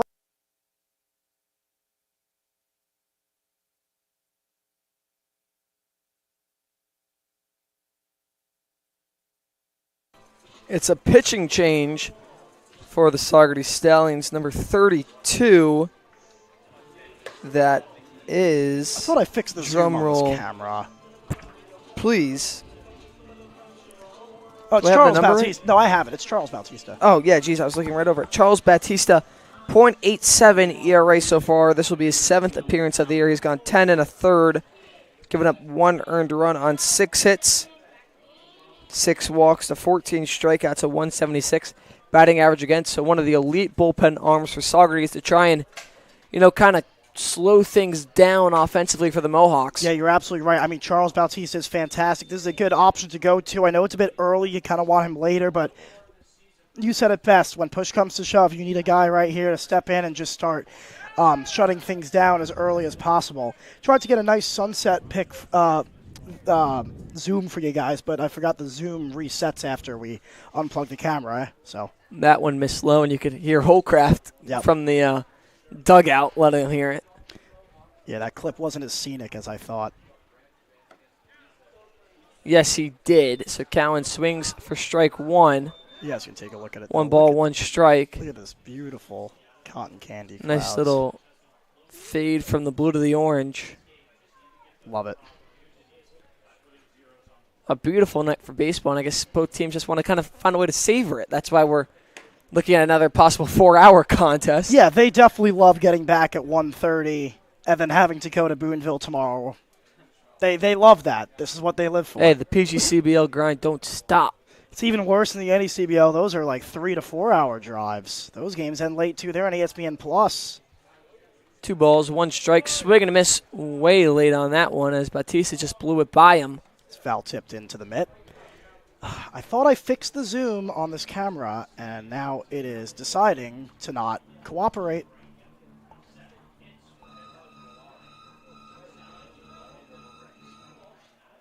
Bautista, we know, kind of has that rocket launcher on attached to his right arm. That one misses up and into Cowan, 3-2. It's just a matter of whether he can locate it or not. And when he's locating, he's, obviously unhittable in a sense. He's only given up a 176 batting average against, but you don't want to let too many guys on via the walk. You're completely right. Look at the middle of the infield. Payoff pitch, skips low, ball 4. Cowan lets him hear it with a loud bat flip towards the dugout. A good job of working that at bat. I'll tell you, the Stallions dugout did not like that at all. You can hear them. They said, stop it. They are not pleased with that. And you know what? We got a 4-hour affair. And I'll tell you, if these two teams are going to keep jawing at each other, it could get scrappy. The longer we're here, the longer there's a chance for more problems. And you know what? This is all part of, we really haven't seen a lot of feistiness. I know I was in the dugout at Utica when there was, back in the Lucas Buckner days. A little kerfuffle with Jack Kirshner on the mound and Buckner drawing, and that, that was really nothing. But I have heard some scenes of the PGCBL, and I know the Stallions will not back away. That one's going to get away to the backstop, and Cowan will advance over to second with ease. So an early runner in scoring position with nobody out for the Mohawks, and the top of the order up to the plate in Luke Filippi. Yep, you don't want to have that ball get away, especially with the leadoff up. By the way, Harry, I know we were talking about how the Red Sox and Phillies game is a lose-lose for both of us. One of us is going to be unhappy. Well, it's now 6-5 Boston, a grand slam. Wow, and Harper hit his 350th. Yep. And Schwarber, I think. Yep. Swing and a miss on the breaking ball way out in front. That's a good baseball game. 1 ball, game. 2 strikes. I mean, we have a good baseball game here too, guys. It's not 6-5 yet, but it very well could be. We're averaging 4 hits an inning. I mean, that's unbelievable. 2 runs an inning. An offensive showcase here tonight. Batista had 1-2. The pitch to Filippi. Swing and a miss, strike 3. So Batista picks up a strikeout there, and that brings up Chris Holcraft, who we noted is 2 for 2 here tonight. Yeah, and he has been running his mouth from the dugout, and he deserves to. We have players in the bullpen. If the camera wants to focus, we can take a look. And there's no player quite like Chris Holcraft, especially when he has that energy that we know he brings to the field. You're absolutely right. Not Sam Felice. Joe Gold is up in the bullpen, getting ready. That one misses low, ball 1, and we'll see if Akins, we know Gold's been up for a long time, so I wouldn't be surprised if Akins is done for the night after his 3 innings of work, especially because it's been a long 3 innings, not only in terms of pitch count, but, it's stretched out and across an entire hour. Yeah. Guys can really only go for so long before they start to feel that soreness. You're right. Cole Miller is stretching right now. So Joe Gold is the one who's ready. Cole Miller seems to be following right there as he is stretching while Joe Gold is warming up with DJ Wallace. Batista falls behind 2-0. Holcraft looking for something he can hit well here. Swing and a miss right there. He's late on it. 2 balls, 1 strike, 1 out. This is the self-proclaimed face of the franchise, Mr. Chris Holcraft. A fun guy to be around. Everybody enjoys him. He's a guy you don't want to face, but you want to have him on your team. If you don't have him on your team, you hate him. But if you have him on your team, you love him. It's like Jesse Winker. Fouled back right side, 2-2. Brad I do Marchand, like that comparison. Yeah, Brad Marchand, Jesse Winker, those players, like, you don't want them to play against you because you just get angry at them. They're always doing something to annoy. Almost is a little Juan Soto-esque. Yeah, honestly, too. You know what? Yeah. When you factor in how good he is. Yeah. That little shot. He doesn't do the shuffle anymore, but that was always annoying for other teams. And that one's lined to left field. Coming on over is Ray, and he makes the sliding grab for out number 2. So a well-hit ball by Holcraft, but to no avail there. Well, unfortunately for you folks, that's the one part of the outfield that you are not able to see, and we apologize. Harry's head actually got in the way. Not that you were even. Yeah, I know. I had to like creep all the way around the wall there. That's a fantastic catch. That ball was going to get down. The only route for Ray was to slide and get under that ball, and he did it perfectly. Great job by him, but Holcraft is seeing the ball so well. Boy, if that got down, that could have been a triple.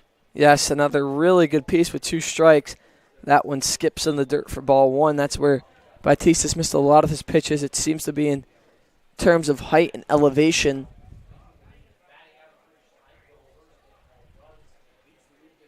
Touchstone trying to stay hot.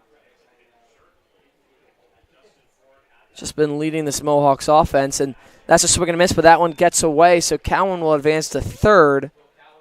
Now 90 feet away from home and extending the Mohawks' lead. Another runner in scoring position. I mean, he was already in scoring position, but it's just another runner at third for the Mohawks with 2 outs. They've been getting 2-out RBIs the entire night. Can they do it again today? Not today. Can they do it again in this inning in particular? We've seen 2 balls get away already. You do have the possibility of Cowan scoring on something like that. 1 ball, 1 strike, 2 outs. Cowan leaves off third. And that one is low, but kept in front by Carroll. We got 40 viewers, Harry.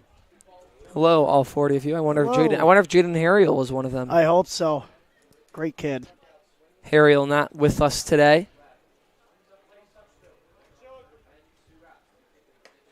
Misses up ball 3. Another note, not that it matters, Jack Kirshner is also not here at the moment. He will be back after the weekend. Obviously, he pitched yesterday, so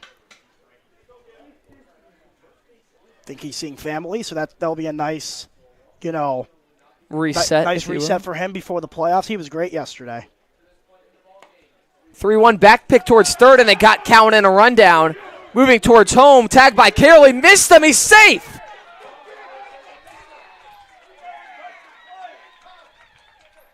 They're going to try and make the case that he didn't touch the plate. Yeah, they tried to appeal right there. And actually, great Touchstone is going to go to second right now. Time was just called. What a confusing play that was. Do we have that clipped? I don't know if we did. I don't think it was too much for me to even handle here. I think I missed the clip. Umpires are going to talk right now about what they saw. Yeah, no, we don't have the clip. So it was ball 4 to Touchstone, but Cowan got way too far off the bag, so they back pick over to third. Comiskey catches it, starts running Cowan towards the plate, and then they throw it to Carroll, who looks like he lost the ball on the tag, so they're going to rule Cowan safe at the plate. I mean, this is bad fundies all around on both sides. This is terrible base running by the Amsterdam Mohawks. They got lucky here because Cowan should have been out. But then it's also bad fundamentals by the Saugerties Stallions. They need to get that tag down. So, I mean, this is just all around a carnival. Whatever's going on here. That is a really weird play, and the manager just wants to make sure, what happened. I think he did miss the tag, and then they went to appeal to say that he missed the plate. I mean, there's so many things to look at. I think the umpires played this really well. I really respect the umpires going down and talking to each other before they even spoke to coach. That is something that we don't see every day. That's something that I preach for. I always say they should speak to each other before making an official call. I mean, great job by the umpiring crew. Well, a heads-up play by the Stallions backfires as the Mohawks scratch across one more in the fourth. Touchstone at first. That one's low for ball 1. And there's another play that you don't see all too often is Cowan is fortunate that he was able to score there. Griff would have been – you're going to see Griff was upset with the back pick. But I got to ask this. Would Bray Touchstone even be able to advance to second because he got walked? Is he dead? Or no, obviously. As soon as he makes the first, he can advance, right? He can advance, yeah. Okay, so I think what Touchstone should have done there is just kept running. I think he should have just kept running. And if you actually wanted to prevent the appeal, I know we've talked about this. Yes, you can get picked off. He could have kept running until he got out, and then you wouldn't have been able to appeal the run if you were Saugerties. Yeah, absolutely. He could have got picked off. But I think he should have just kept running. And it's just such a confusing play all around. Batista ahead 1-2 to McKillop. Called strike 3. The Mohawks continue their run of getting runs across each inning. They add on one more in the fourth to take a 6-1 lead.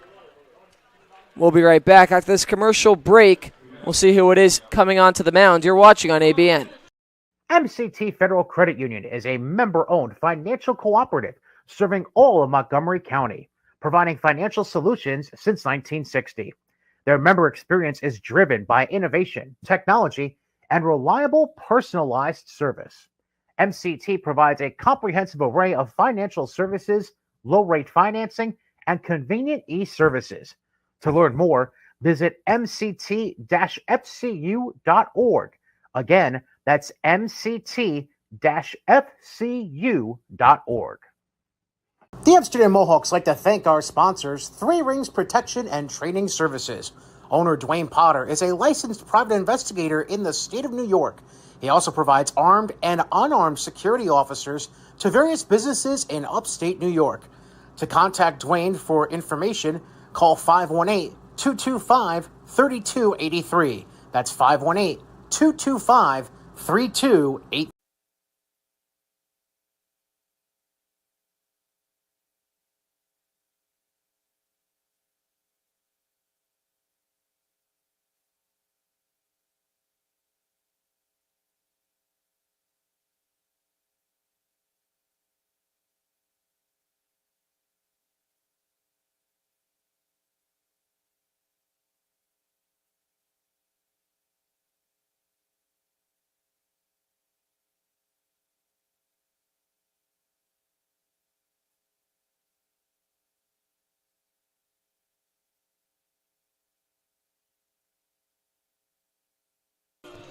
Time for the bottom of the fourth here at Canton Memorial Field, Saugerties, New York, as the Mohawks have a current 6-1 lead. It's Joe Gold making his way out of the bullpen. We'll give you the line on Parker Akins in just a minute. Joe Gold so far this season,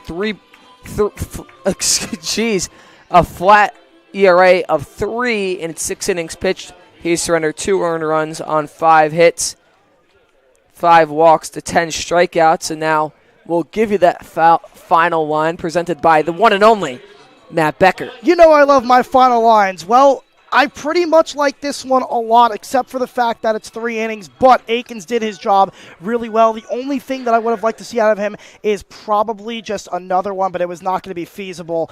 3 innings pitched, 5 hits, 1 run, 1 of them earned, 2 walks, 3 strikeouts. A very solid final line. He did his job perfectly, and on top of that, he's got a 6-1 cushion, and he set that up for Joe Gold. When you look at all the runners that found their way on base, the fact that he was able to escape with only giving up 1 run is so impressive. So it'll be Joe Gold as the first arm out of the bullpen for Amsterdam. Leading things off, it's Levinson, followed by Ray, and then the top of the order, Medina. That one's fouled away right side, 1-1. Inching closer to that 5th inning trivia. We are. When are we doing our interview with Sam? We're going to do it in the 6th inning. So it'll be the top of the 6th through the bottom if the top's not long, what we usually do. The problem is with these innings. That one's ripped towards Holcraft in the hole. Jumping throw towards first, not in time. Okay, Derek Jeter. Oh, my goodness. What a play that would have been. Holcraft gloved it with his whole body moving towards third and did that little jump spin that you Yankees fans all know and love. But the fact that he got the ball is crazy. The fact that he made the throw is crazy, and the fact that it was on target is even crazier. Wow. Yeah, that one only had the 2-hop over to the bag. Such an impressive throw, such an impressive play by Chris Holcraft, but nonetheless, it's a infield single for Michael Levinson, and that's going to bring up Andrew Ray. He shows bunt, but pulls back, ball 1. Yeah, so Sam, we're going to have you for half an inning. If the innings take long, they usually do. In this case, take long. But if it goes quick, we have you for the full inning. That's what we do with the players as well. We usually have them stick around for a full inning if it's quick. And the way this game is going, you might be on the air for an hour. I'm contemplating if you'd rather have him bottom 5, top 6, so he's on for the trivia. That's kind of what I was thinking. Or you know if what? he's, Yeah, let's do that. Let's do that. Yeah, I want him on for the trivia. where we're going to wait to give you the question till You know the what? bottom of the fifth. Let's have him on flat 5. Flat 5. I don't Flat mind that. 5. Yeah, flat 5. Because Got it. I want to hear his reaction to whatever question it is, too. Sounds good. He is a smart guy. And So we were don't talking go on the anywhere. phone, and he was telling me, I could probably tell you the center fielder of so-and-so's team in 1970, and then he's like, I actually have no clue who it is. But he's a smart man. He loves baseball. He loves his stats, too. And you guys know him best. All you listen. If you're listening to this game, you most likely have heard him. So you might get some nostalgia. Swing and a miss well behind that one. Count runs full 3-2. What, they have 5 losses last season, Sam? So you're going to get some nostalgia from last year's team when you hear Sam come on the mic. Currently looking for today's question. Payoff. Is Ball high 4. ball 4. Yeah, thank you for covering for me there. That's I was all looking good. at my little Did you find one? book of questions. No, not one that's calling to me yet. So Gold allows 2 runners on, not a single out yet recorded in the bottom of the 4th. Yeah, he just got into the game. He's struggling. He's got to find it. Now, luckily for him, the worst case scenario would be a grand slam, obviously. The bases aren't loaded yet, but that wouldn't even tie the game. So the good news for Joe Gold is that he can kind of get settled here. He can be aggressive with the 6-1 lead, and if they happen to just hit up on him, then you can make a move or you can rethink what you're doing. But for Joe Gold right here, he's got the walk right there and the base hit that was scorched. I think it wouldn't be a bad idea for him to just attack these hitters. He's up 6-1. Don't shy away. It's a good walk-up song. Sam disagrees. I thought it was interesting. I'll tell you that. Never heard that before. What you're saying is right. Gold can't be afraid to attack batters here. Swing and miss, strike 1. Right on cue. Gasses Medina up there with the fastball. Want to know how fast that was? I can give a text down to Veronese or Zach. Yeah, I think it's probably Cole Miller out of the bullpen next with what we've been seeing. Yeah, he's been stretching and tossing. The 0-1 is a cold strike 2, clips the top of the zone. So Gold already finding a way to work ahead.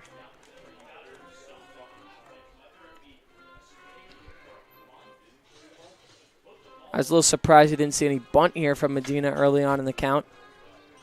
They trusted him to swing it. Now that looks like it kind of backfired. 0-2 is a cold strike 3. So a 3-pitch strikeout to Adonis Medina, his 3rd strikeout of the day. That's going to bring up Cameron Carroll. That's exactly what I was talking about. It's almost like he was listening to me. I said, be aggressive. What did he do? He throws 3 straight fastballs for strikes, and he gets a backwards K right there. That is a great job by Joe Gold. He must have an earbud in because he's listening. I may have today's question.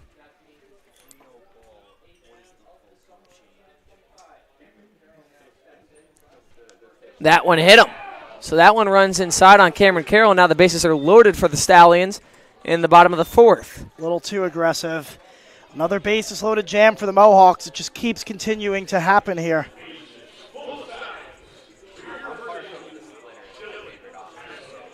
Let's see which one of these I like.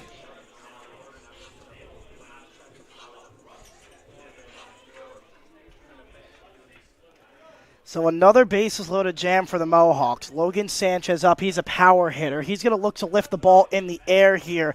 You just want to make sure that he doesn't beat you for a gapper. And Fly there it ball is. into right field towards the line. McCrane doesn't see it right away. Moving towards the line. He tracks it in for out number 2. Runners will tag, and a runner will score. That's Levinson for the second run of the game for the Stallions. Moving over to third was Ray, but it's out number 2 for Joe Gold. That'll put runners at the corners. That's exactly what I was just saying. He is a power hitter. He is going to look to put the ball up in the air. Don't be afraid to pitch him up because a grand slam can't hurt you. What does he do? He pitches him up, and he gets way too under the ball, but he does his job beautifully. It's a sac fly. It's an RBI. And that is exactly what you wanted if you're Joe Gold. Obviously you wanted a strikeout, but if worst comes to worst, the ball's put in play, that is something that you don't mind right there. Yes, and if you can work out of a bases loaded jam, only surrendering one, that's quite a success if you ask me. Oh no, I'm ahead on a hitter. I missed Andrew Ray.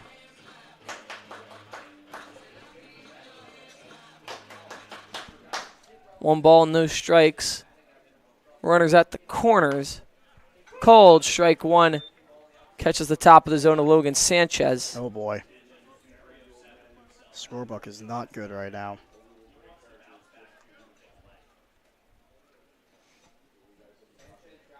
One ball, one strike.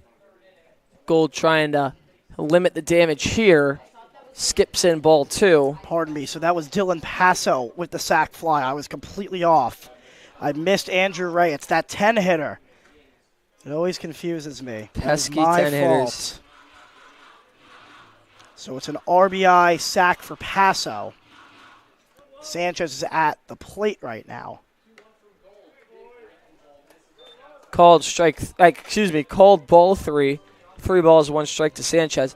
I think I have today's question. Good. Just double checking that I'm right. I can't be wrong again. Yeah, I got it. Foul back. So the count runs full. That will give the go-ahead start. Yes, you'll see Carroll take off at first. Andrew Ray will obviously have to stay put at third until the ball is put in play. You have Cole Miller up in the Mohawks bullpen. You'd have to figure he's the next to go. 3 balls, 2 strikes. Gold comes set. The payoff is lined out. Holcraft is a diving grab. Chris Holcraft, are you kidding me? A diving defensive stop. It's a diving catch that saves the Mohawks a run here in the bottom of the 4th. Oh, my goodness. He lays out at this one. We have a good shot of it here. This ball is ripped to the left side. It's pulled. It was a 3-2 pitch. He was ready to hit. He was expecting a fastball, and he got it right there. He rips it. Diving stop by Chris Holcraft. He lays out on his stomach and just gets it in the basket netting of his glove. That is superb defense and an amazing play, and that is going to put a smile on Woj's face. That is the St. Bonaventure's product, making him proud. Talk about a 5-tool guy showing he can get it done in the field as well. After a full 4, the Mohawks lead 6-2. We'll be back for our 5th inning trivia and interview on ABN. Farmers Insurance has spent 90 years putting customers first. Visit farmers.com to learn more. Come to Recovery Sports Grill, where Mohawks fans feel at home even when they're not in the ballpark, offering delicious food and drinks from burgers and beer to mocktails and desserts, and exclusive promotions and offers through our Hall of Fame Rewards program. Enjoy the fan and family environment where Recovery Sports Grill is proud to support local sports and always happy to host your family or team. While the Mohawks shine on the diamonds shine bright at Northeastern Fine Jewelers. Come choose from a vast collection of products from all of your favorite brands, such as Omega, Cartier, Breitling, and more. Whether it's everyday jewelry or if you need something for that special day, we have you covered with our fashion and bridal assortments. Visit us in Albany, Schenectady, or Glens Falls to see what Northeastern can do for you.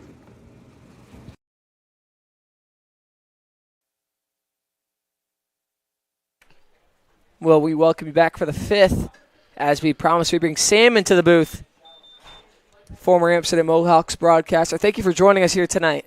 Thanks for having me. Really good to see the Mohawks, the 3-time reigning champs, going for 4. And you called that last one, and I'm going to start you off with a question here.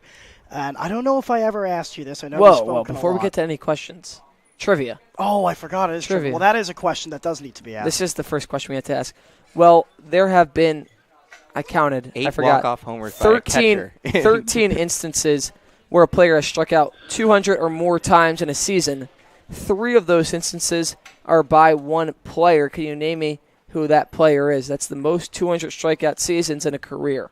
For a pitcher. No, for a hitter. For a hitter. Mark Okay. Reynolds? Dude, he's good. Oh, my He goodness. just got it right away. That is unbelievable. I'm going to have to come up with a new question now. I thought this was a hard one. Oh, And my he just goodness. I was going to say Joey Gallo. Joey Gallo did it once. Chris Carter did it twice. Well, Joey Chris Gallo Davis did it didn't get a twice. lot of playing time to do it more than Joey Gallo actually did do it twice. And Chris Carter also didn't get a ton of playing time. Mark Reynolds was in lineups every day for Colorado and Arizona at first base and striking out a million times. That's unbelievable. Well, there was your question number one. I'm sorry if that was ruined for you at home while you were It was thinking of unbelievable. it. But it's just so quick. Now you can get to your questions as Costello gets ahead 3-1. I never asked. I might have asked you this. I'm not sure, but I want the viewers to hear it. So many special moments last year. There is so many. You've written about the team. You've called the team. I want your favorite moment as Costello a broadcaster walks. with the team last year. I think it's really hard to not say the comeback to win the PGCBL championship game 2 last year.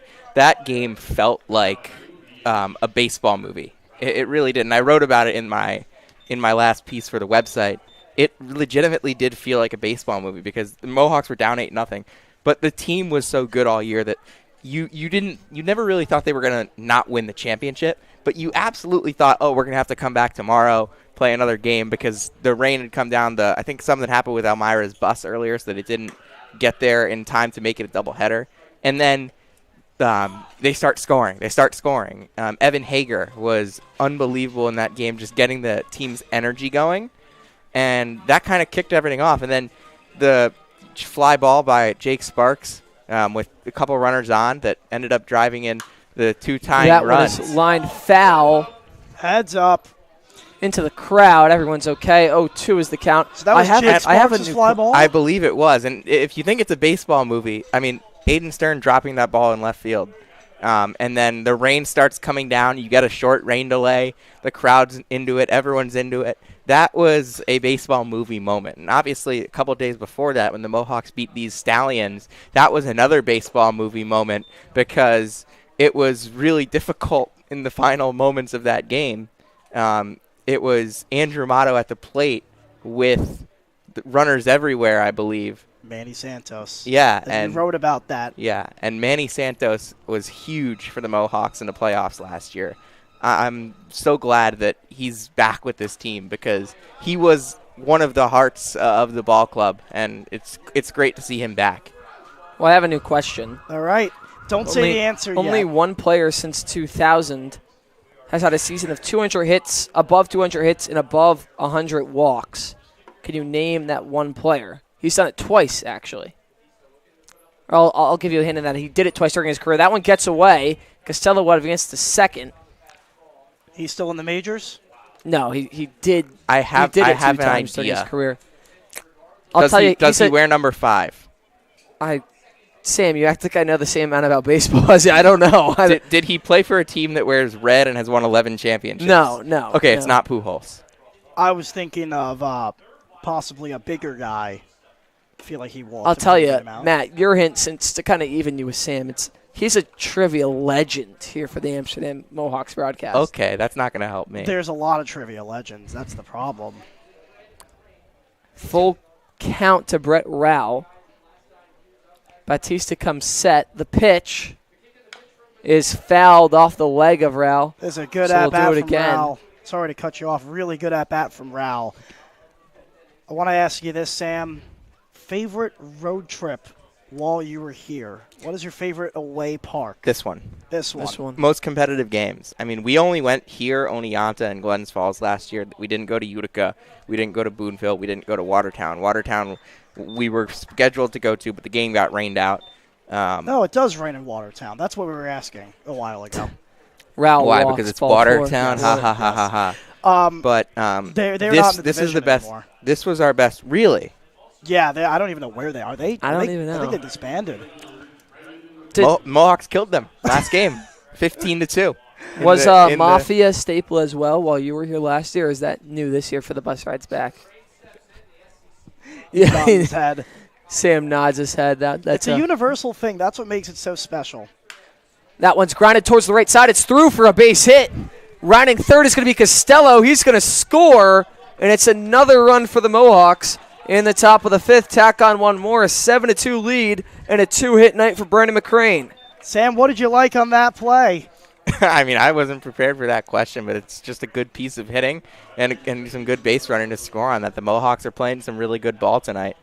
Just trying to give the announcers a little nostalgia of your voice. I mean, so many good times with you and John, and you've kept tabs on John, how he's doing. I'm sure the viewers are wondering as well. Yeah, I was actually texting with him last night. I asked him how he's been doing. He's working with the Bristol Blues in the NECBL. Oh, good for him. They are the number 1 seed right now in their division. They're barreling towards the playoffs, and he said he's been having a good season, which I would take his word for it because he had a great season last year.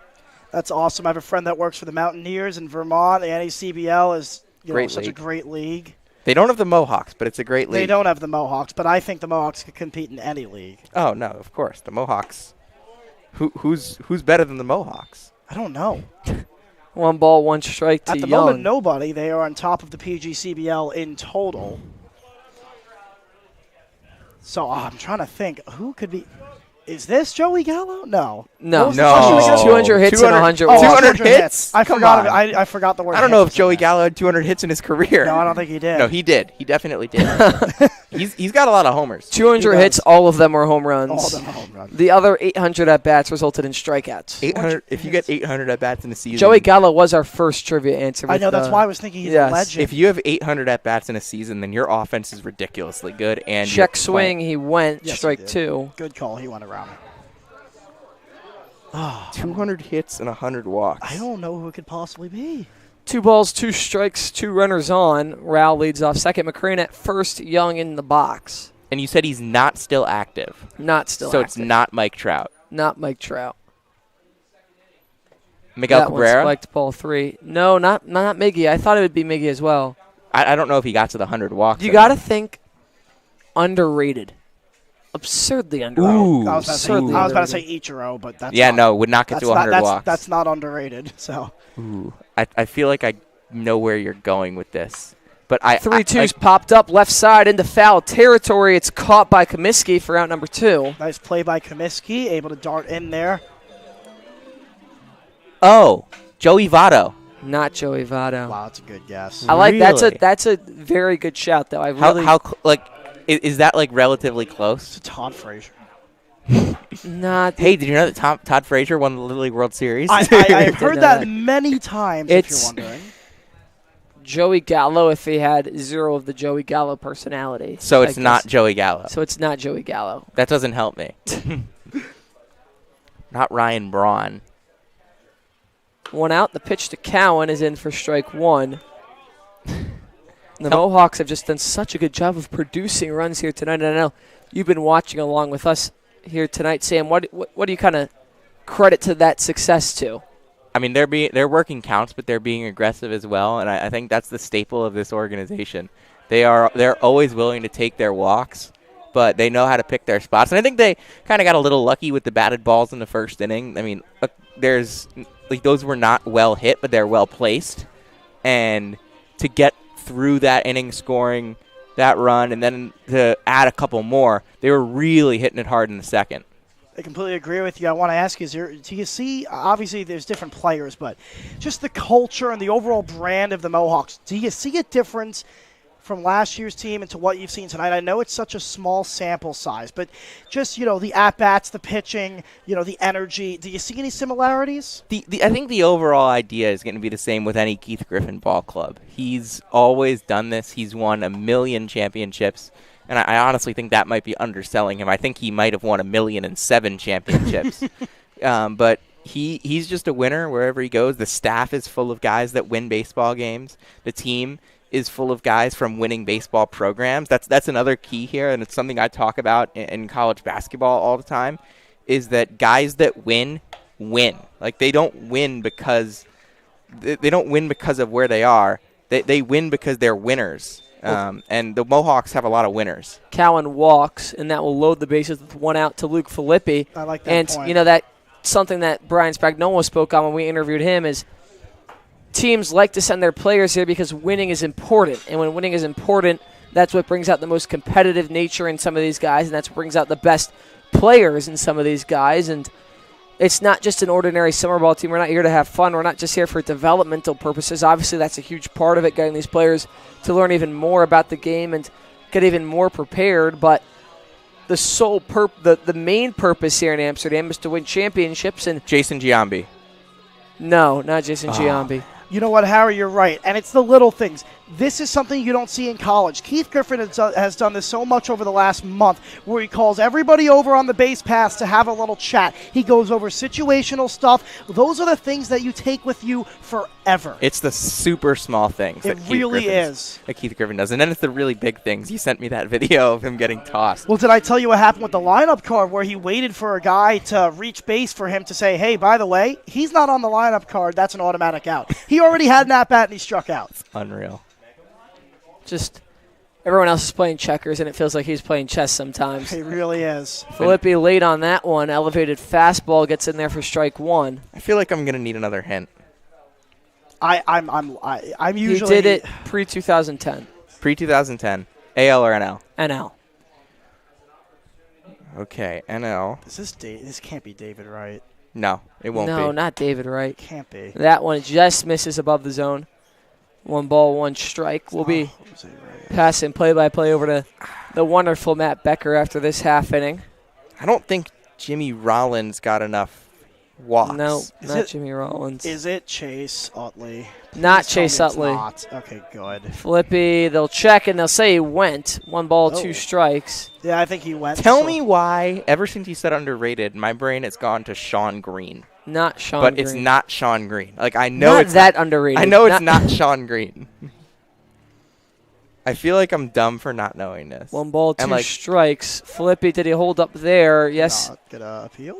And, like, it's not Bonds. Yes, he he did. straight up didn't get enough hits. Yeah. Boggs did it Bonds, pre-2000. Bonds. Oh, Bonds? No, not Bonds. Oh, Boggs obviously did it. Boggs did it pre-2000. Yeah. It's somebody that handled. I mean, you would think. You know, That is like the Wade Boggs stat. He probably did that 5 or 6 times. He did do it a couple times. I I think think he probably did it the most out of anybody. I think it's going to be a Soto stat once we're all said and done with him too. It's got to be a player that's very similar. To Wade Soto. Boggs did really it good twice. Eye, really good bat. Gehrig did it 7 times. Ted Williams did it like a couple times. I don't know if Ted definitely Williams didn't do it at all. They compare Soto to Ted Williams, so.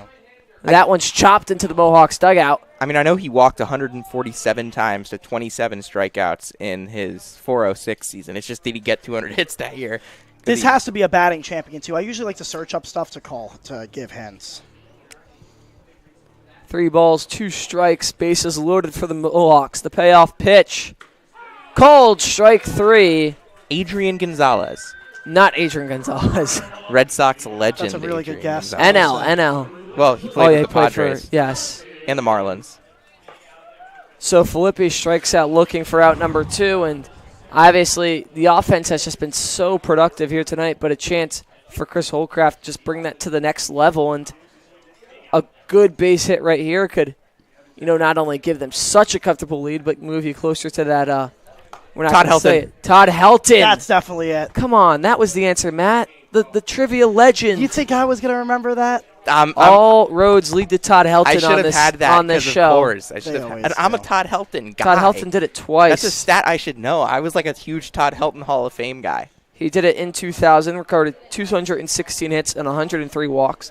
Then again in 2003 with 209 hits, 111 walks. Todd Helton. Sam, you went 2 for 2 today. Fantastic. That means job. we're booting you off we're booting Matt off, and you're coming in on the I next had a broadcast. streak where I'll take it. I went like 4 in a row. Yeah, it so that was started here. impressive. Last time we were here, you went on a nice little streak. Yeah. That one almost sails over the head of Cameron Carroll. He's in danger of walking a run here. That's the last thing you want to do. It's a 7-2 game. Then, And Bray Touchstone is on deck. Not Yeah. a guy you'd want to face. while the score might not look, pretty, it's just not out of reach with these two teams. But if you're going to give up free passes to bring in a run, you're just going to put yourself in a bigger hole. The 3-0 sails high, ball 4. So Rao will score on the base on balls. Holcraft moves to first.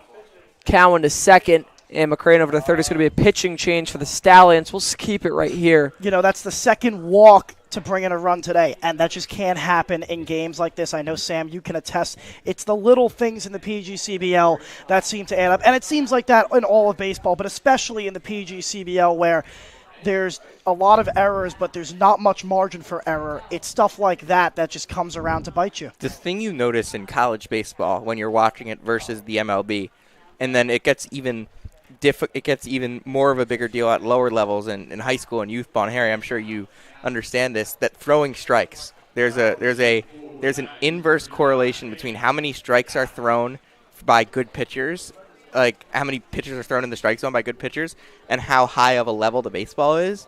And in college, you're at a high level, but it's not quite MLB where these guys have all the swing and miss stuff that they can get outside the zone.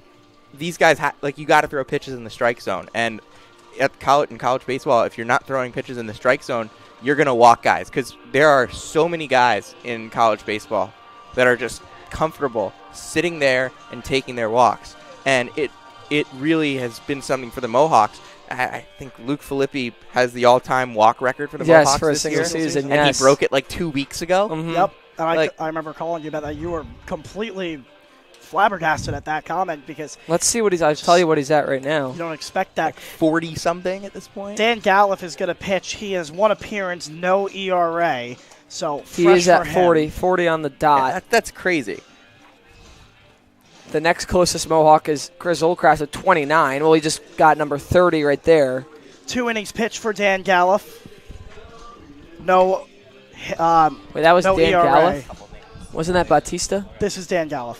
Oh, you just said 2 innings for Dan. Oh, No, you're looking at his I'm last going stat. at his last stats. Oh, okay. I was so confused. We don't have the final line on Bautista yet, because all these runners are his. Yes, you are correct.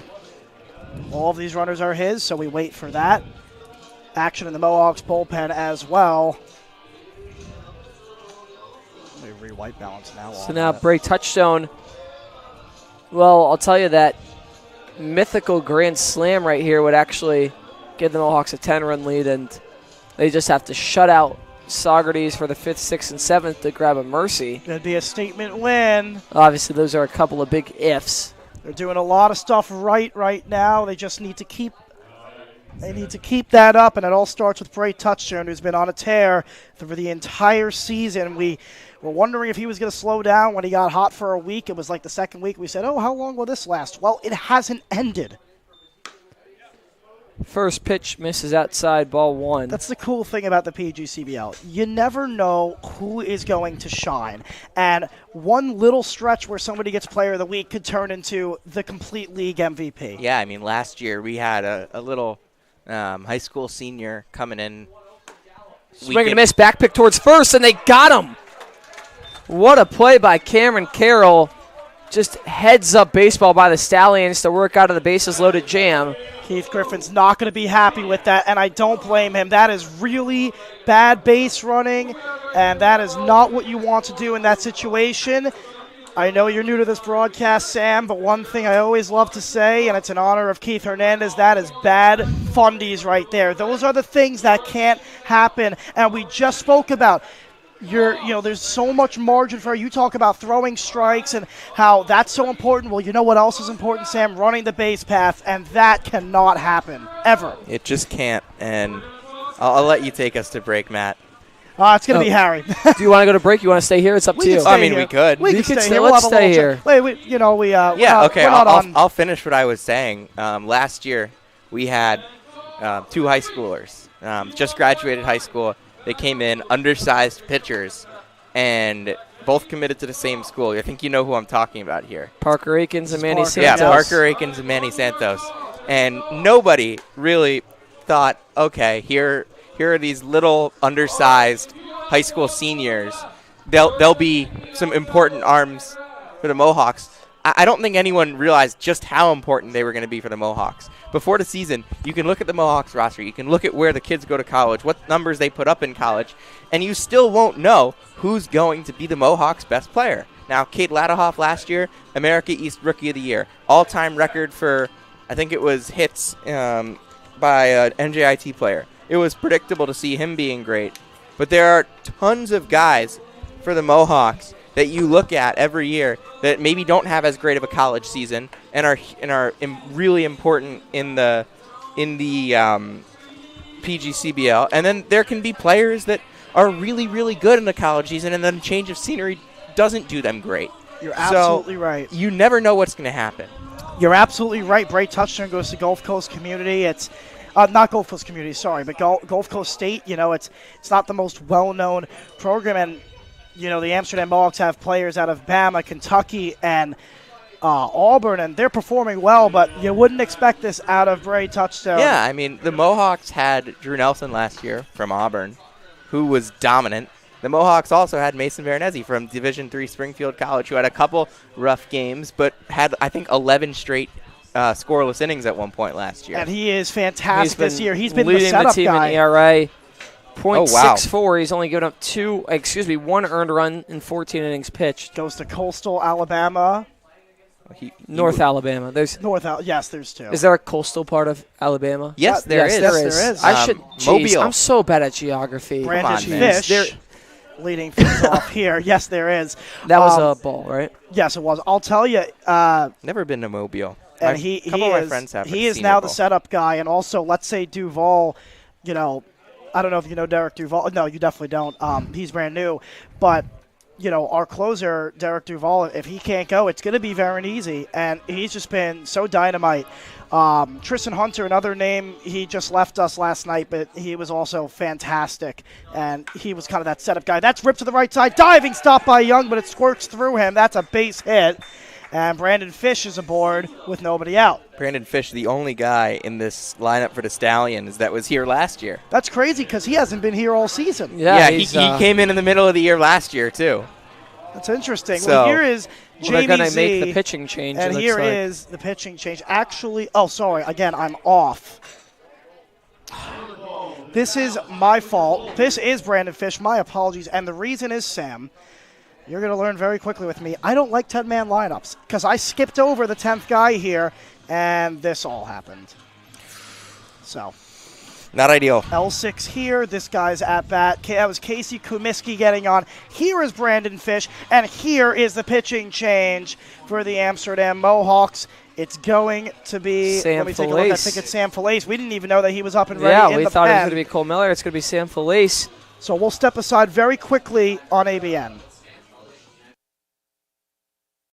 MCT Federal Credit Union is a member-owned financial cooperative serving all of Montgomery County, providing financial solutions since 1960. Their member experience is driven by innovation, technology, and reliable personalized service. MCT provides a comprehensive array of financial services, low-rate financing, and convenient e-services. To learn more, visit mct-fcu.org. Again, that's mct-fcu.org.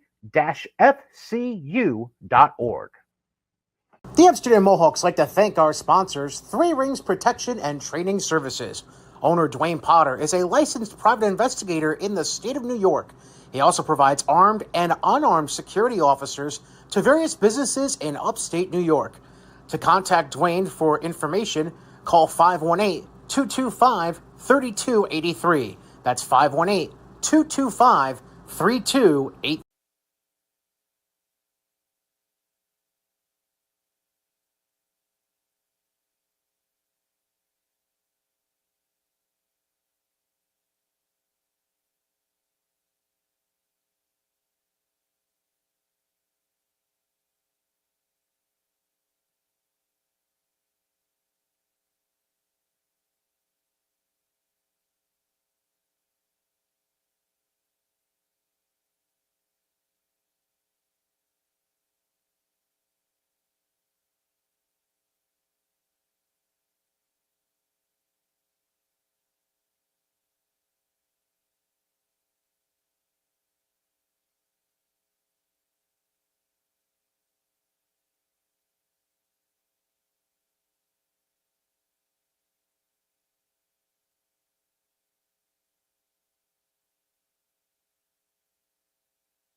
We welcome you back. It's going to be Sam Felice. We forgot to give the final line on Charles Bautista. That's because he exited early. 1 2/3, 1 hit, 3 runs, 3 of them earned. Sam, here's the problem. That's 6 in the walk column. 3 strikeouts, though, but that is 6 free passes, and 1 of them walked in a run.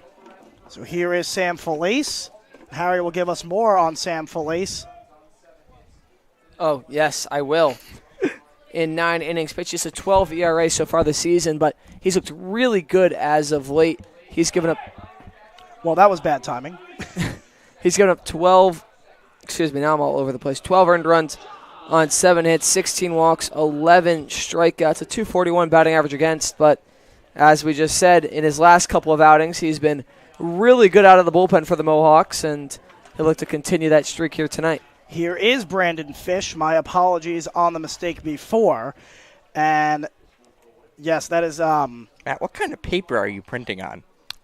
whatever. So that I said printer, the same thing. that It's like printer, heavy duty. Yeah, I know. That printer gives us such problems. And funny story, I get in there today and it's just not working. So while it's not working, I just grab, they have a stack full of paper. It says replace it. I go, okay. I just chuck a bunch of papers in the machine, and this is what came out of it. Okay. Yeah, well, you know that printer's hard to work. I remember calling you about it. I was like, this is ridiculous. Yeah, and I was just like, don't worry about it. And then I worried about it, and I figured it out, though. Did figure it out. 2-1 here to Brandon Fish. Jamie Z is on deck. He has 5 home runs on the year. Yeah, there's this ongoing tradition for Mohawks broadcasters to call the previous year's Mohawks broadcasters with technical problems. Yeah, that always seems to happen. That one's popped up. Chris Holcraft handles that easily for the first out. I had to, like that first day last year, I was on the phone with Sam Reese. And then I was on the phone with you trying to get the Elgato camera set up. Well, yeah, hold on, I wasn't done. And we were trying. I was trying to figure out the camera because I didn't realize like that we needed the Elgato, that we needed all this stuff. So I was just like, all right, why is the camera not turning on? Why is it not feeding in? And like, it just took me so long to realize this. And I was on the phone with Sam through a lot of it, and he was great, and he still is great.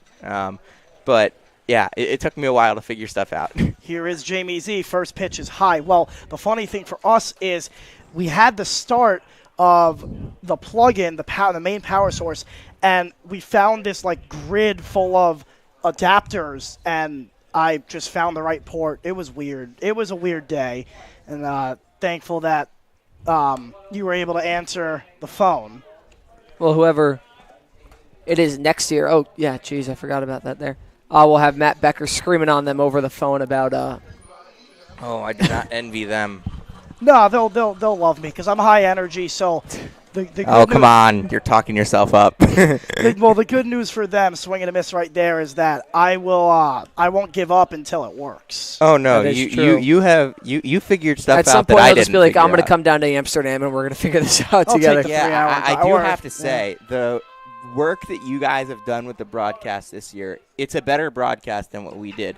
Now, part of that is out of our control since you guys have more cameras, you guys have a full producer, but just overall, you've done more with what John and me and Eli gave to you guys. We greatly appreciate that, and we hope, we even said it a couple of weeks ago, you're witnessing a new era of a broadcast, but the goal is for each year for it to keep improving. Swing and a miss right there, a big-time strikeout with a runner in scoring position on Jamie Z. Felice fans his first, and that'll bring up John Freitag. But the goal is for each year for this product to get better and better and better, and I think that's what we're working towards. We have ABN now, as obviously you know, it's Amsterdam Mohawks Broadcast Network, and we're hoping that sticks around. And yeah, and that's a testament to Brian Spagnola and Megan and John and everyone in this organization that keeps hiring the right people. They absolutely do. I mean, obviously, I might not be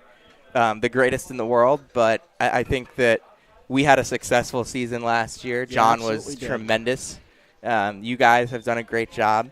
Obviously, everyone who came before me in the long lineage of Syracuse broadcasters at Amsterdam.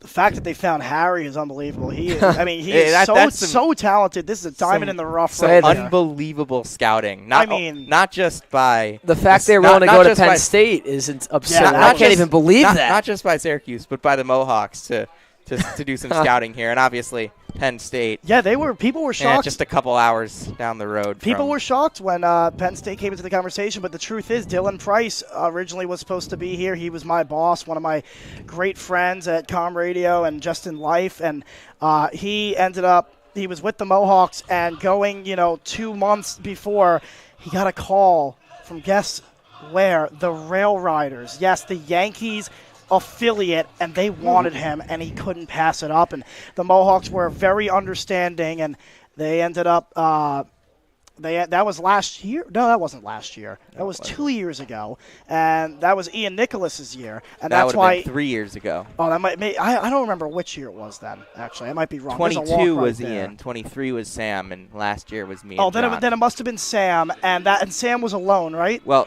there was one other guy in his booth, but he wasn't. I don't think he was hired as a broadcaster. And that's why. I'm not sure about that. But that would make sense. But I'm not 100% sure about that. Just to be clear. So if you're listening to this, don't call me, blow up my phone. But that would make sense, and because. But they had overall, to find the Mohawks have done such a great job of not just bringing in the right players to keep winning championships. Hold on, Zach Green is really he's hollering about something. Hiring the right coaches to win championships. I think he noticed something right there. I don't know if he was hollering about something. I think he just called time. I think that's what it was. But yes, you're right. They do. But yeah, I mean, I've worked for 2 different summer baseball teams. Yeah, and you told me about your first one. The Palm Springs Power, who are now 3-time CPCL champions in a row. They just won their championship this weekend. Elevator music. And the Amsterdam Mohawks, who are going for 4 in a row. I was, in 2 years of summer baseball, I think my record was like 66-7, something like that. Unbelievable. So obviously everyone was trying to hire me this year because you hire me, it means you win a championship. Sam Reese was the same way. He won last year with the Newport Gulls. He's with the Brewster Whitecaps this summer. I have not checked the standings. I will probably do that tonight because I have a friend who does analytics for the Whitecaps, and I want to make fun of him if they are not doing well.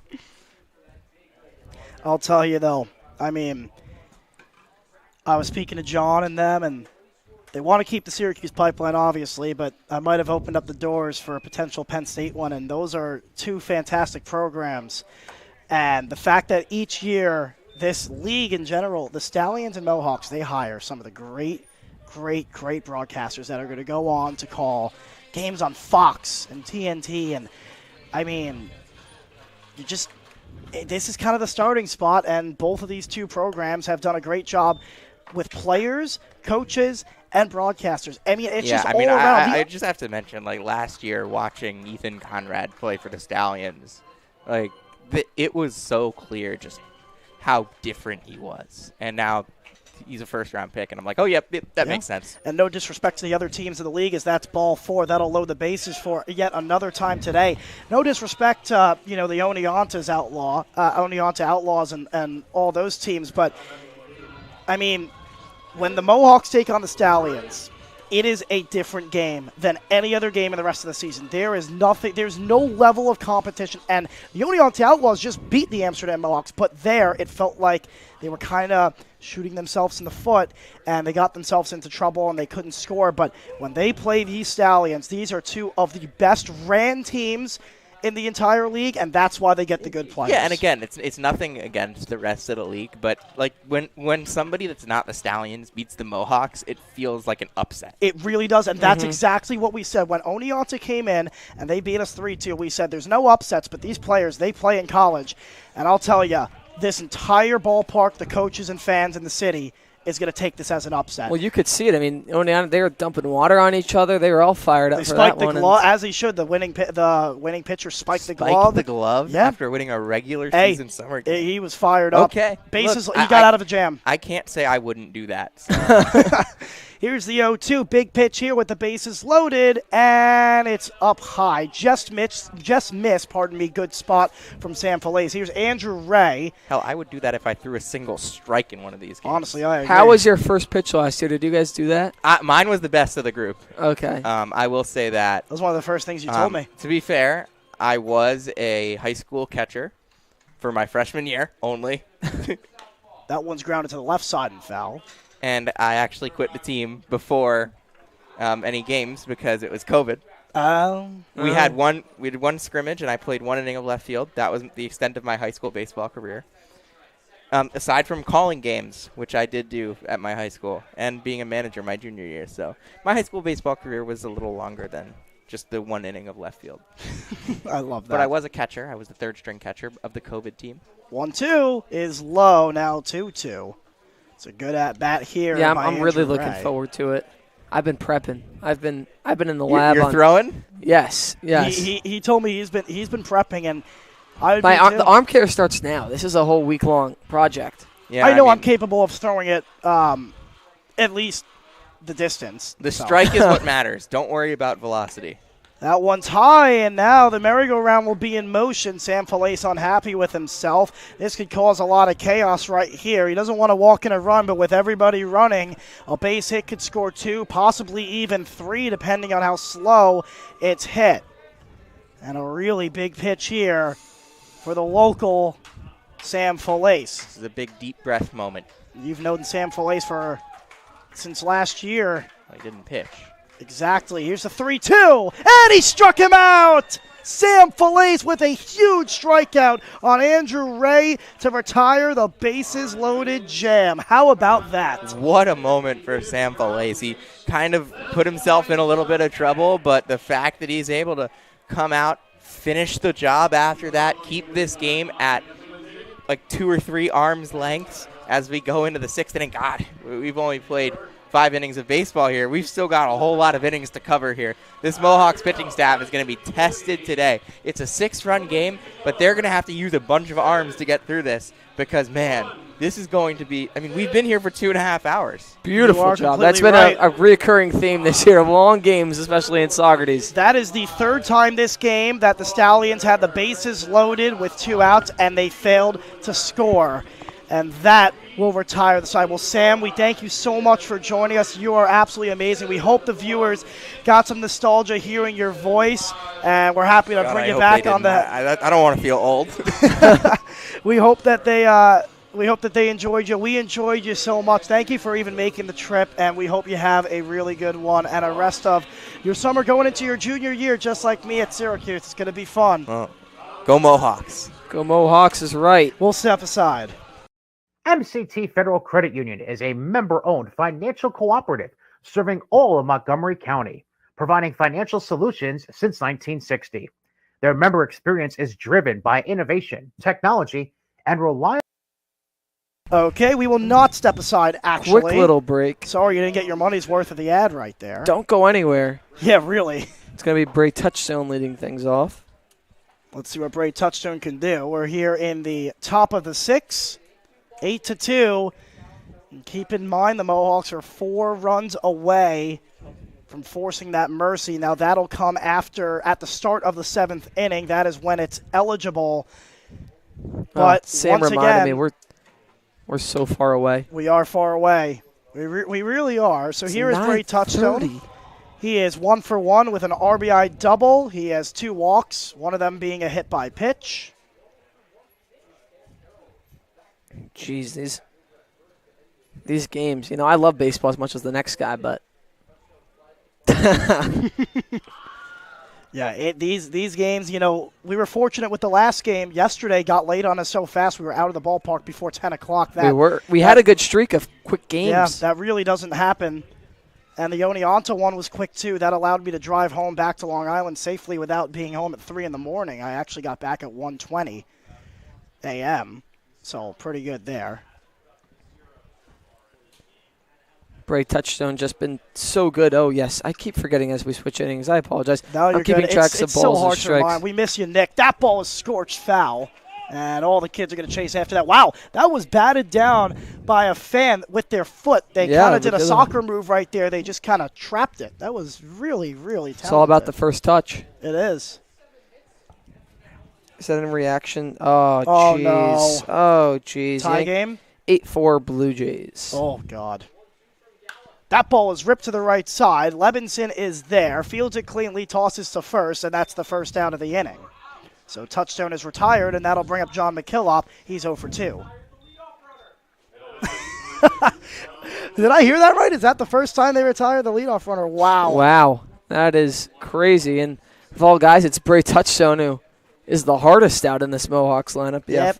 8-4 lead for the Blue Jays. Bo Bichette homered in the bottom of the 7th. He absolutely is the hardest out. Yeah, 5 for 6 are the Amsterdam Mohawks now, and 3 for 5 from the leadoff spot of the Saugerties Stallions. That one is a strike at the knees to John McKillop.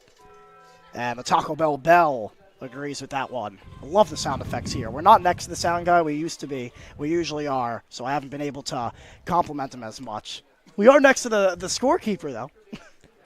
Judge did homer today. That's pretty always a important, plus. too. What shows up on the big board, you're responsible for telling me if it's a hit or an error. No. Well, it is technically it's a little bit of his discretion. He has to go off the... That one is ripped to the right side. That's a base hit for John McKillop. He'll get that batting average up, and now it'll be Luke Costello. McKillop doing such a good job of getting something to turn on there and just lining that one into the right field grass. A really good, solid, basic piece of hitting, and it's another runner aboard for Amsterdam, their 9th hit of the evening. It's like baseball galore. We have Sam representing the Red Sox-Phillies game. You're representing the Yankees-Blue Jays game, and usually I'm representing the Mets game, but they already won. So I got to watch that at 1 o'clock. And that pitch just misses outside. Luke Costello still, actually, I was about to say still looking for his first hit. He actually got one yesterday. My apologies. He was 1 for 3 yesterday, and his batting average is so high, and that's because he had a stint with the Mohawks earlier before he got injured, and he was hitting so well. The 1-0 is scorched foul. Downey didn't even move. Best offensive pieces the Mohawks had to start the season, and it's so great to see him back because, he's such a great player, but he's also just such a great guy, and he worked so hard to battle through rehab and that injury that he was dealing with, and a lot of guys, but he just said, hey, I'm going to take this summer off, come back ready for school ball. He said, no, I'll be right back. Give me a couple of weeks, and we're going to come win another championship. That's a called strike, and you're right. Speaking of Luke Costello, he doesn't speak much, but when he does, he's not loud, he's soft-spoken, and he's very classy. I mean, I keep saying the word classy, and that's because everyone in the Mohawks and the Stallions organization, everybody is really classy. These are two of the best organizations in the PGCBL, and with that comes great humans and great players. That pitch misses outside.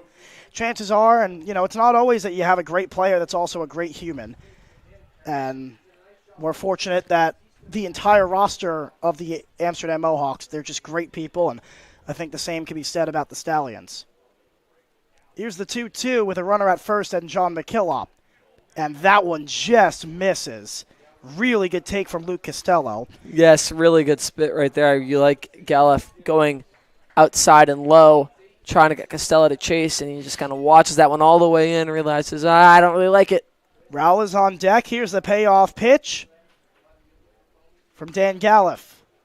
Runner goes, and it's popped up to the right side. It'll go foul and out of play. Good job of protecting the plate right there. He's able to get his hands low in the zone. To mention, Andy Kai just got that foul ball. He's near the bullpen, so we'll see if he gets up. There's a pitcher getting ready for the Mohawks. It's a lefty. I think that's Cole Miller. I believe that now is Cole Miller. And we'll see if Kai possibly goes as well, as he is sitting by the bullpen. Here's a 3-2. Runner goes again. That's fouled back. So a good fight from Luke Costello. Not even a full swing by bat. Costello there. He just does a good job of fouling it straight back. 25? Yeah, Cole Miller. So he's binoculars. He's our Randy today. Andy Kai is putting on his uniform, so you would have to think that means he'll possibly be seeing some innings at some point here tonight. Here's the 3-2. We'll see if the runner goes again. We'll see if they check him. McKillop goes again, 3-2, payoff pitch, called, strike 3. The throw to second is in time. Strike him out, throw him out. It's a double play, and that retires the side. How about that? Yeah, well, I'll tell you, that's a picture-perfect outcome here the Stallions. Costello was battling, and McKillop, wanted to take that second base bag no matter what. Costello watches strike 3, and it's a throw on the money by Cameron Carroll for outs 2 and 3. Just a tremendous job to, finally shut the Amsterdam Mohawks down. Offense down for 3 outs, and the Stallions are going to try and claw back here in the bottom of the 6th. While it's not a 1-2-3 inning because of the single, it is the first 3-batter inning of the day. That is unbelievable. We'll be back on ABN. MCT Federal Credit Union is a member-owned financial cooperative serving all of Montgomery County, providing financial solutions since 1960. Their member experience is driven by innovation, technology, and reliable personalized service. MCT provides a comprehensive array of financial services, low-rate financing, and convenient e-services. To learn more, visit mct-fcu.org. Again, that's mct-fcu.org. The Amsterdam Mohawks like to thank our sponsors, Three Rings Protection and Training Services. Owner Dwayne Potter is a licensed private investigator in the state of New York. He also provides armed and unarmed security officers to various businesses in upstate New York. To contact Dwayne for information, call 518-225-3283. That's 518-225-3283.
New pitcher on the mound. It's another lefty. It's the third lefty of the day for the Mohawks. They're emptying that arsenal. Sam Felice's final line, 1 inning pitch, no hits, no runs, 2 walks, 2 strikeouts, and here is Cole Miller. Well, let's take a look at Cole Miller so far this season. 8 innings pitched. This will be his 6th appearance on the year. He has a 1.13 ERA. He's given up 1 earned run on 5 hits, 4 walks to 5 strikeouts, and a 185 batting average against. The last time we saw him, he was in that opener role in that 5-5 tie against Saugerties, where he just only went that 1 inning. He was good in that. Here is Adonis Medina. Unreal name. Former New York Met legend, Adonis Medina. That pitch is high, 1-0. I couldn't believe when he came into the game and I found out it was Adonis Medina, and I was like, the Met Adonis Medina? Are we mixing up names? Nope, same exact name. We have an Alex Rodriguez. We have an Alex Rodriguez. Adonis Did you know Medina? that? An Alex Rodriguez in the PGCBL. Forget what team is he on? Not sure, but we have Koji's son, Kaz Uhara. Is what they only on to Outlaws, 3-0 now to Cole Miller. From Cole Miller. Cole Miller usually really good at pounding the zone. We had Barry Bonds' nephew last year. Did he do good? That one misses high, and that's a leadoff walk. That's not what you want to do to Adonis Medina. He's got speed, and as Harry always says, speed kills. Excuse me, yeah, you got to face the top of the order here. Cameron Carroll, then Dylan Passo, and Logan Sanchez. Some dangerous hitters for the Stallions. You don't want to issue any free passes. You want to try and limit them as much as possible. I'm yawning up here. That's all good. It's getting late. It's getting late. Here's Cameron Carroll. You're going to be yawning even more tomorrow. We got to ride the bus home, yeah. That too. That one misses, so 5 straight balls thrown by Cole Miller. He's struggling to find the zone. I got work in the morning. Oh, yeah. You got the summer camp. Yes. Water day tomorrow. Oh, Lord.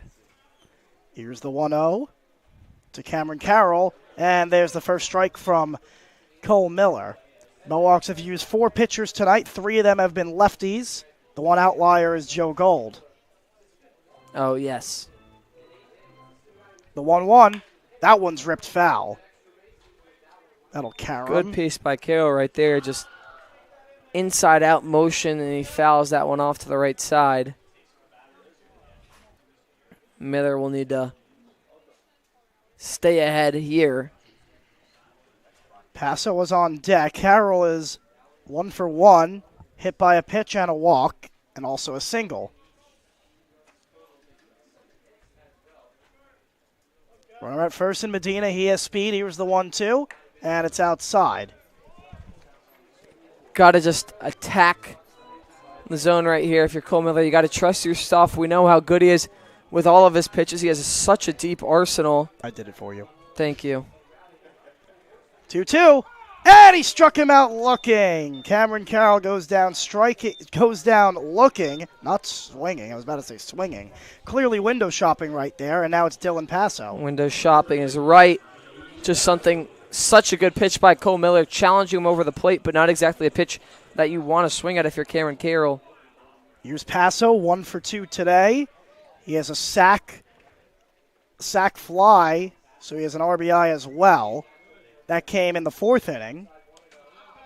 So he's got a single on top of that. He's had a pretty good day. The 1-0 is fouled back over our heads. He's tapped. He's like to touch the. Excuse me. I'm trying to think of how I want to say this. He's like to go to the top of the zone here so far tonight. Hasn't really worked his way down in terms of elevation. That's where his misses have been as well, above the zone. He's thrown a lot of pitches above the zone. Yes, he has. Sam is naming random Mets that I've all actually said on this broadcast before. That ball is belted to deep right field. Filippi is there, and it is caught for a loud second out. Yes, a very good job of tracking that one down. If you're Luke Filippi, gets back on that ball in an instant and has time to camp underneath it for out number 2 and to help Cole Miller settle into this one. So he pulled out Kirk Neuenhuis, John Neese. You know what's crazy is we had a segment, Dylan G. We had a segment where the Mohawks were winning by, it was 20-0 over Mohawk Valley early in the year, and we just started naming random players from all of our favorite teams. It was awesome. We all got to show our ball knowledge. Here's Logan Sanchez. He is an 0 for today, 0 for 3, but he got robbed by Chris Holcraft on that line out. Yes, what an acrobatic grab that was. Now he's doing random Islanders. He knows how to get to me.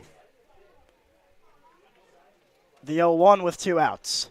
That one breaking ball in the dirt. And a nice way for Sanchez to spin on it. Casey Comiskey's on deck. He's got 3 singles, 3 for 3. I've always wanted to play a replay here. Is the diving catch by Holcraft. That ball's fouled off, so we can take a look at it again. It'll come up right here. Oh, my goodness. What a play that was. You could see him go full Superman onto his belly. I always wanted to do that. If I ever did that, the ball probably wouldn't end up in my mitt. Here's the 1-2. Such an athlete out there. Ground ball. John Young charges it. Throws to first in time, and that retires the side. So the leadoff man gets on, but no avail after that. We step aside. Mohawks lead 8-2 on ABN.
Welcome back. Here is Raul.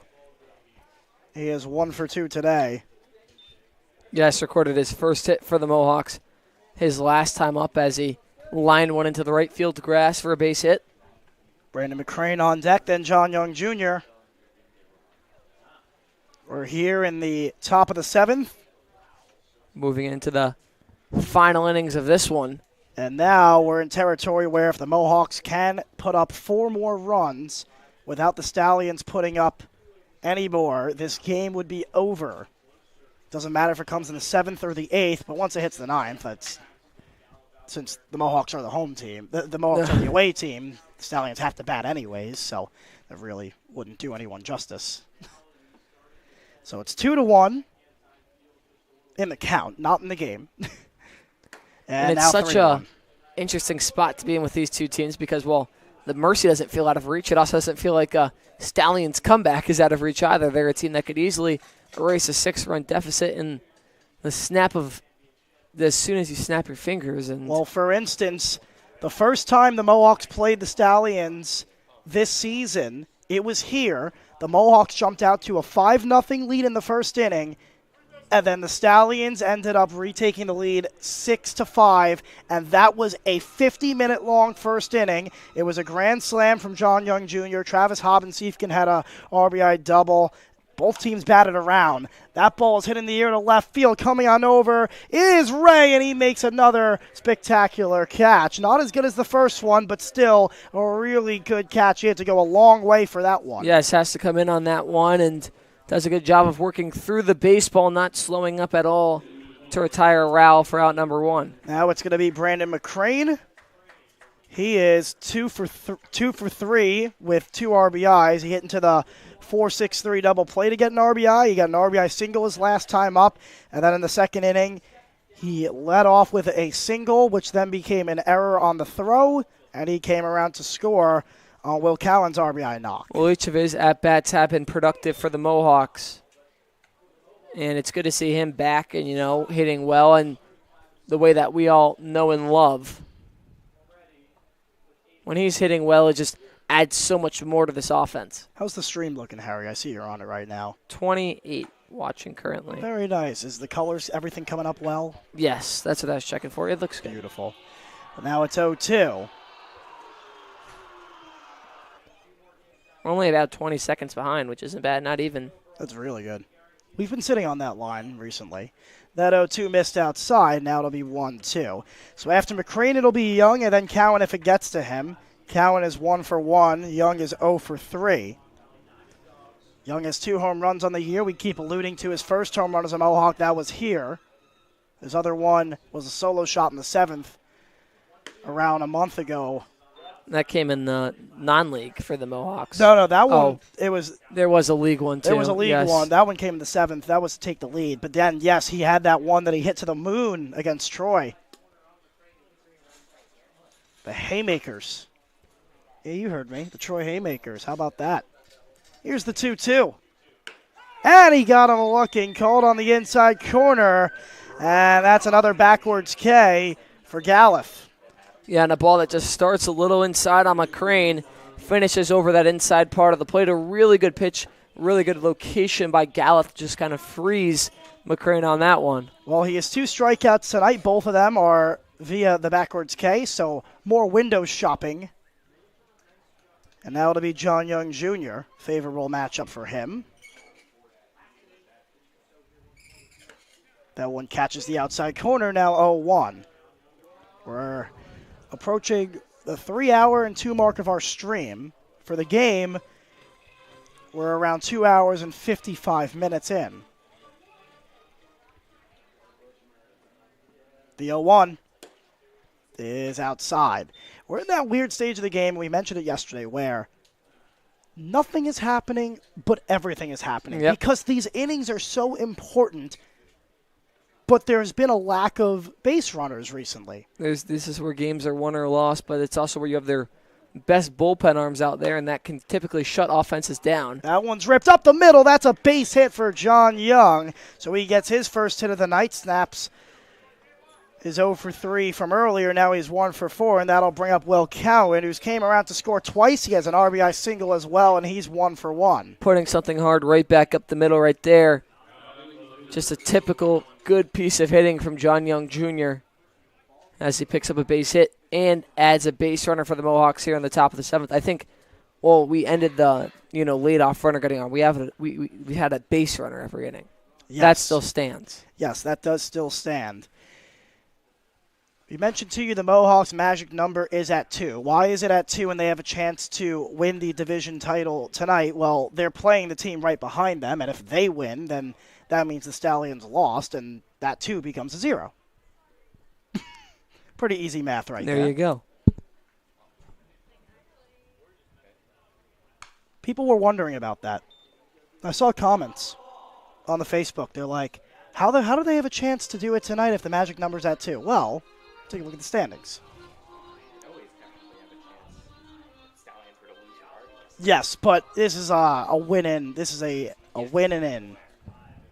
And what does the East Division title get you? Well, it's nothing too spectacular, but it is just home for the eastern portion. That ball's lined to Jamie Z. But it is home for the entire East circuit of the playoffs. So that stands for the semifinals and the East finals. You would get home advantage, which is pretty crucial. It is a one-game set. So we'll step aside on ABN. The Mohawks lead at 8-2.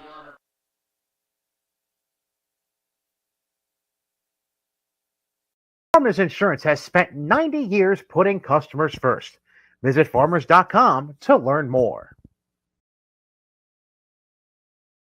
Come to Recovery Sports Grill, where Mohawks fans feel at home even when they're not in the ballpark, offering delicious food and drinks from burgers and beer to mocktails and desserts, and exclusive promotions and offers through our Hall of Fame Rewards program. Enjoy the fan and family environment where Recovery Sports Grill is proud to support local sports and always happy to host your family or team. While the Mohawks shine on the diamonds shine bright at Northeastern Fine Jewelers. Come choose from a vast collection of products from all of your favorite brands, such as Omega, Cartier, Breitling, and more. Whether it's everyday jewelry or if you need something for that special day, we have you covered with our fashion and bridal assortments. Visit us in Albany, Schenectady, or Glens Falls to see what Northeastern can do for you.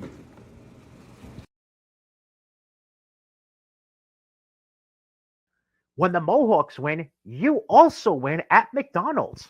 Whenever the Mohawks claim victory, take your game ticket to the McDonald's on Market Street in Amsterdam and receive a free small fry. You must have your ticket stub with you. At NBT Bank, we know that this day starts with this one. That's why no matter what day you're planning for next, you can count on us to help you get started. NBT Bank, it starts here.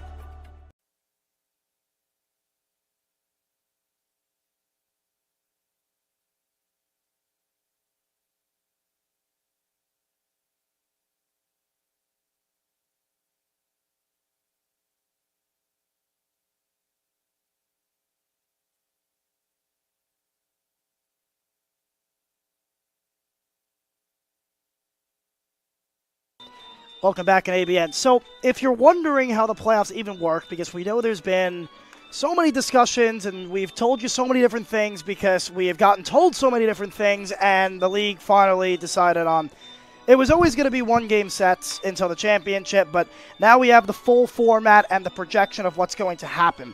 Wednesday is going to start the playoffs. The Mohawks have already clinched home for that game, so they'll play the fourth-place team, and then the two winners that win on Wednesday, they're going to meet on Thursday. That's why winning the East Division title for the Mohawks is important. That would get them home advantage for the entire east side of the playoffs. Then they go to the championship. The higher seed will have a tough decision to make if it is over a 2-hour drive.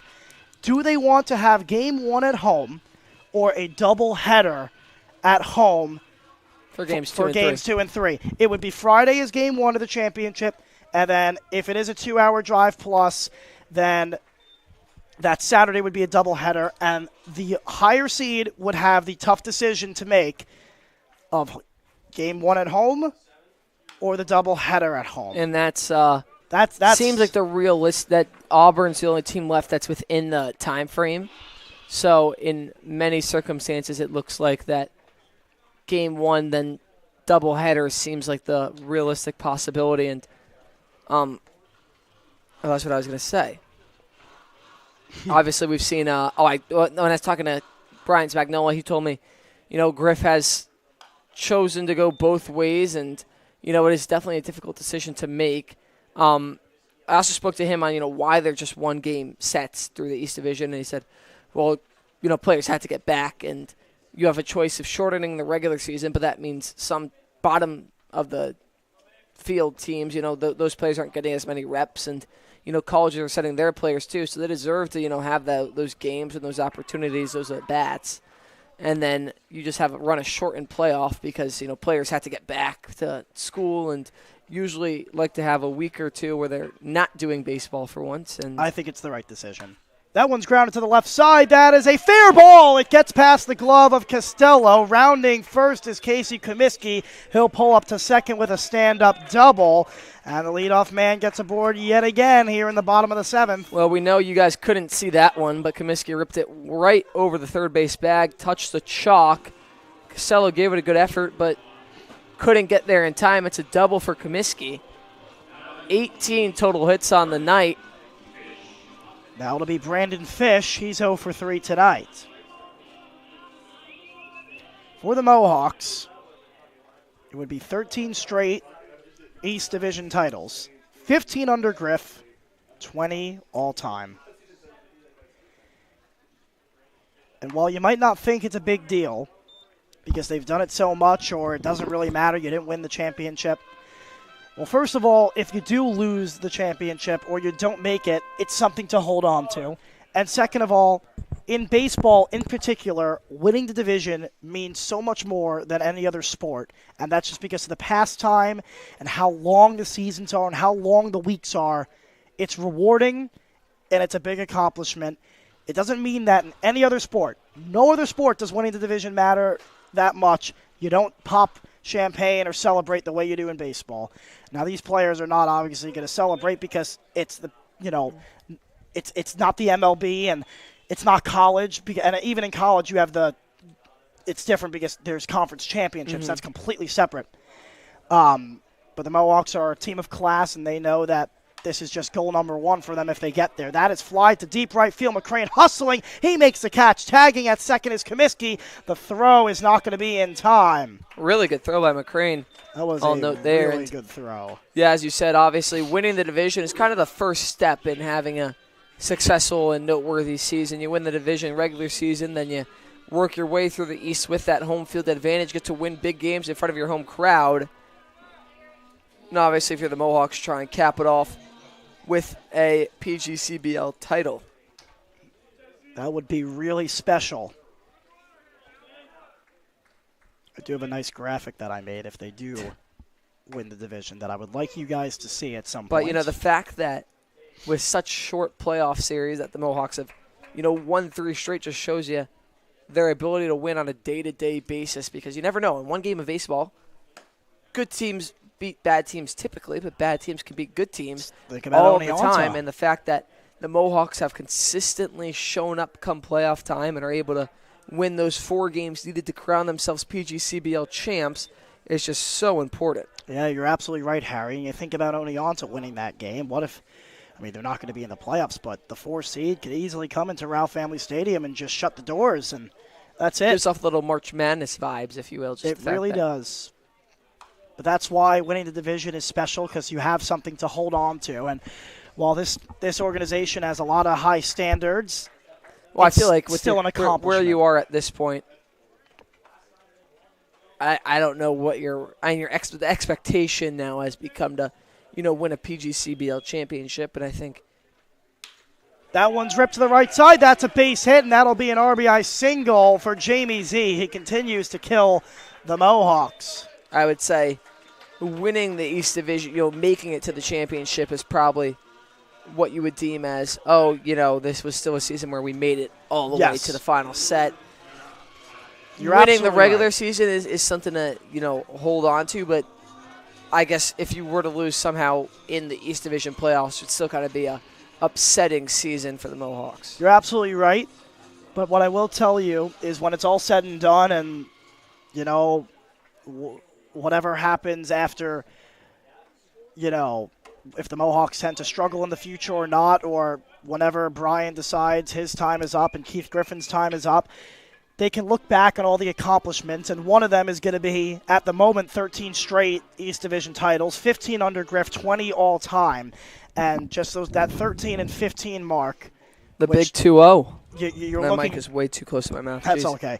You're looking to make it 14 straight, 16 under Griff, 21 all-time. You keep piling those up. When it's all said and done for those two, while those aren't the biggest accolades, there's still something that's impressive, and it just shows how much this organization cares about winning. Shows the dominant history that the Mohawks have had, especially over the past couple of decades under Griff and Brian Spagnola.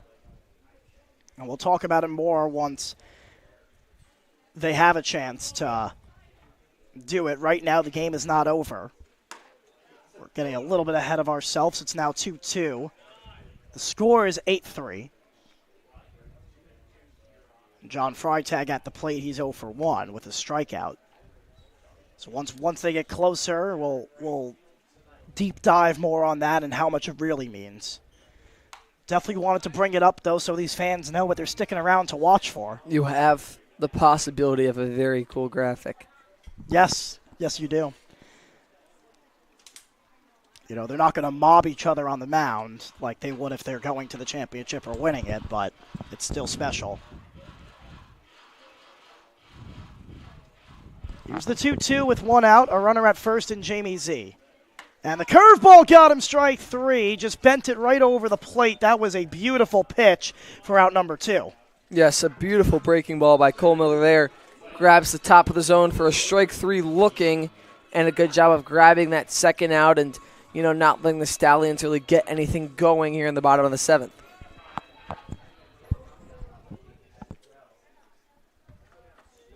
Kid on my high school team had the same walk-up song.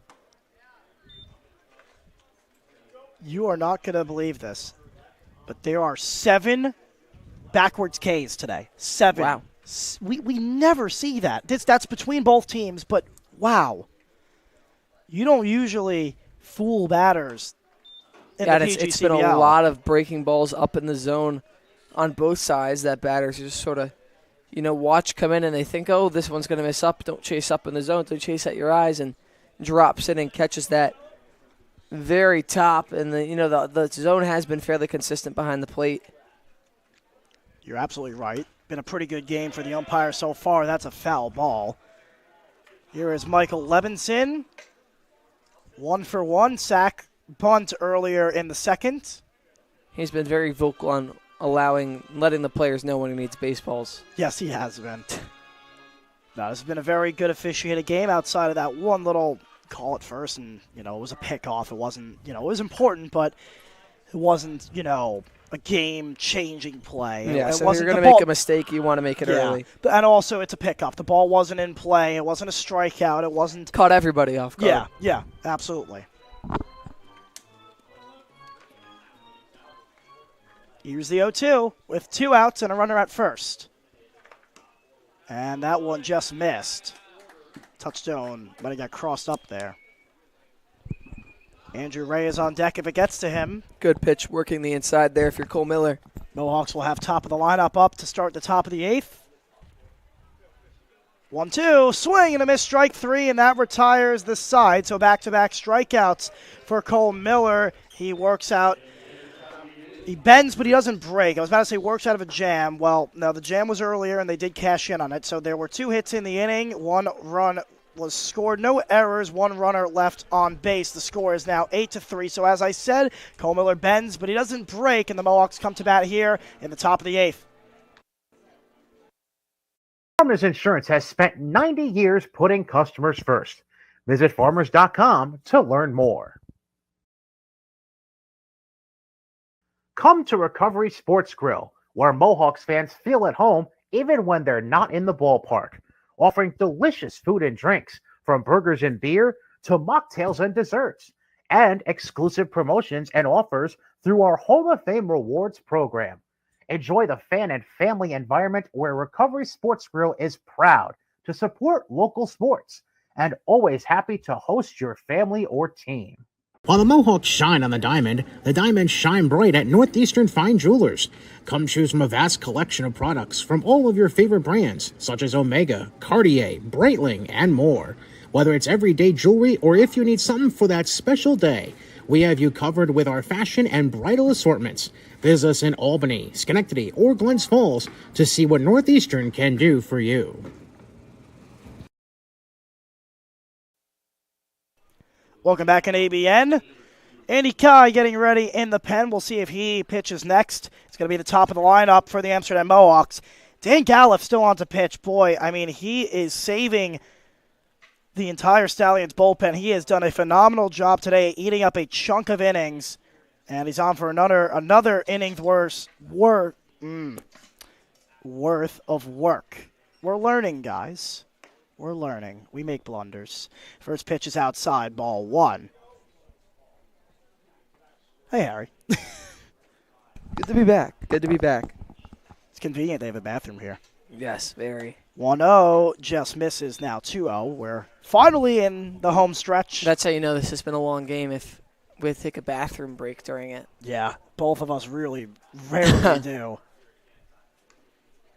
2-0 is a called strike. That one at the knees. Taco Bell seems to agree. Filippi is 1 for 4 tonight. Came around to score off the leadoff single. Hits are 10-9. We're finally at the 8th inning mark.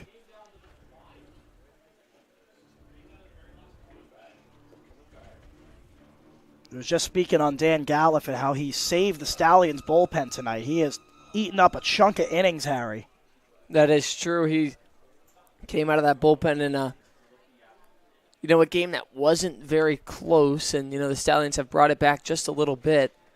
But just having the ability to eat up those innings because each team just has such long schedules can really save you, especially moving in past this game into your next one and knowing that you have so many more arms available. Swing and a miss right there, and that's a strikeout. Good breaking ball to send Filippi down looking. So that's the third strikeout of the night for Filippi. Now it'll be Chris Holcraft. He's 2 for 3. RBI in the end, double. You obviously would love to put on some more runs if you're the Mohawks, but with where you're at right now, you have the run support to work your way through the rest of this one. It's just a matter of if the bullpen can continue to bear down and do their job, and it seems like it's going to be Andy Kai out next. We'll see if Cole Miller heads out for the 8th.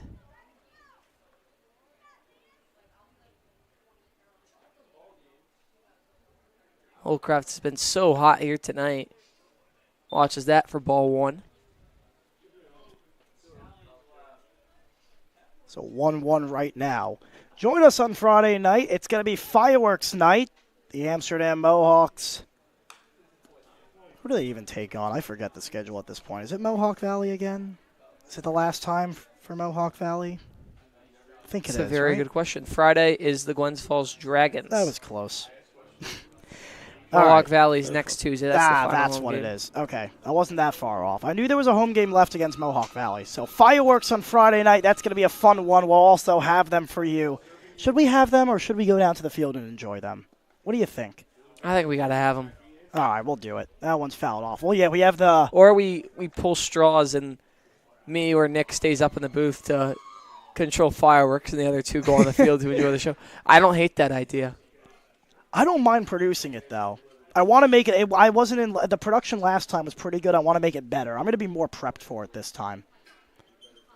1-2.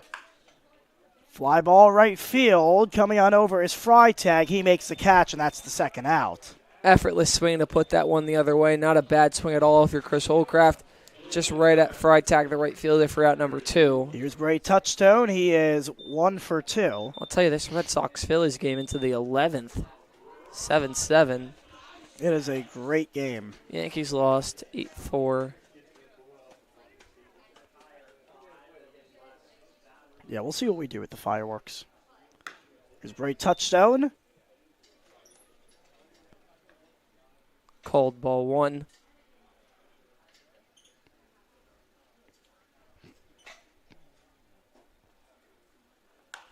That one's popped up. Who's going to get it? It's on the infield. Z is there. He is charging, and he makes the catch to retire the side. So a 1-2-3 inning for the Saugerties Stallions. The Mohawks will look to close this one out, and it all starts with Andy Kai pitching in the bottom of the 8th as he will make his way to the field in just a moment. Don't get caught in a pickle when a storm blows in from left field. An automatic standby generator from Adirondack Generators will keep the lights on, drinks cold, and the Mohawks game playing loud and clear. Adirondack Generators, where your service is our priority. Visit us at www.adirondackgenerators.com or call 518-224-1492. Altieri's Landscaping and Snow Plowing, LLC, is a full landscaping company providing full property maintenance services, lawn mowing, shrub removal, spring and fall cleanup, excavation, gravel driveway rehabs, and upgrades, along with design work. Altieri's also provides full snow plowing services come wintertime. Tim Altieri is a veteran of the Navy who started this business 1 year of being out of the service in 1994. Tim is passionate about the work he and his team do at Altieri's Landscaping. A family-owned small engine repair shop in the town of Amsterdam, Got Skills Equipment and Repair works on any makes and models of lawn and garden equipment, plus snowblowers, generators, and chainsaws. They offer pickup and delivery. Call Got Skills at 518-848-2580. That's 518-848-2580. The Montgomery County Office for Aging is committed to serving the older citizens of Montgomery County. Check out officeforaging.com to learn more. Your local Amsterdam Taco Bell is proud to support the Mohawks. Be sure to stop by after the game to satisfy all your cheesy, crunchy, melty cravings. Open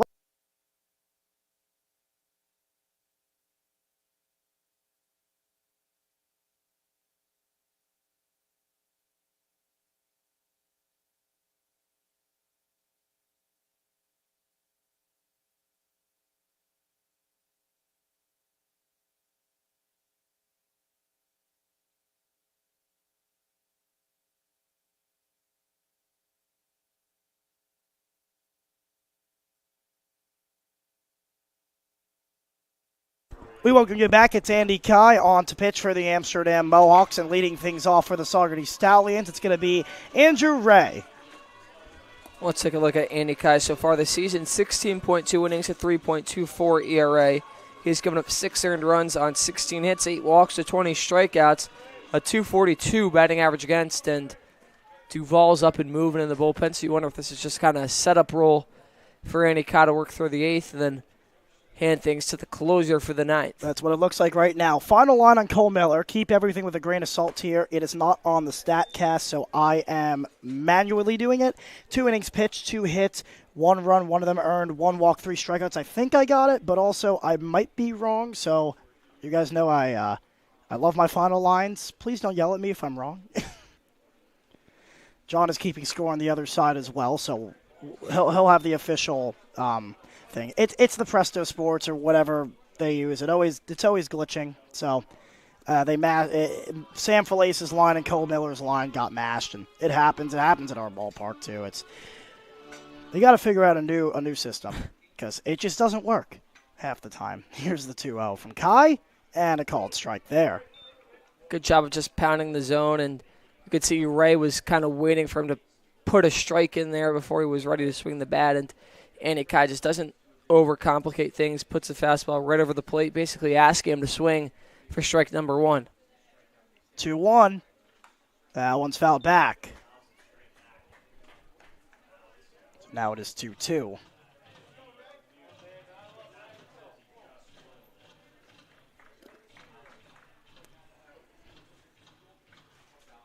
John gave me the thumbs up, so that line is correct.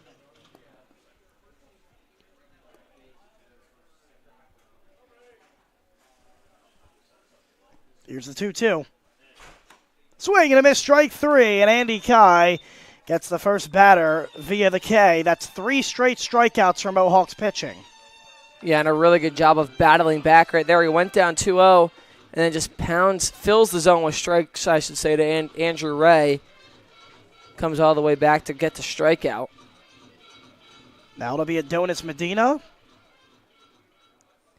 Counting down the outs for the Mohawks. 5 outs away now from the win in the regular season East Division crown.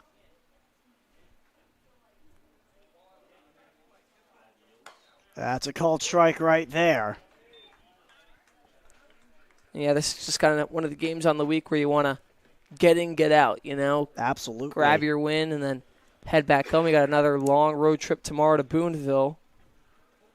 You're absolutely right. Followed by firework night on Friday. You just got to make sure, you know, you're getting that sleep in. And we talked to Puerto Ricans about that yesterday, how important, you know, getting in as many hours as you can is during the season. And he says, yeah, it's, you know, the most important thing for staying healthy is making sure that you're able to rest your body each night. You're absolutely right. Wouldn't be surprised if we see some players catching Z's on the way home. Yeah. Adonis Medina 0 for 3. He pops that one up. Foul territory.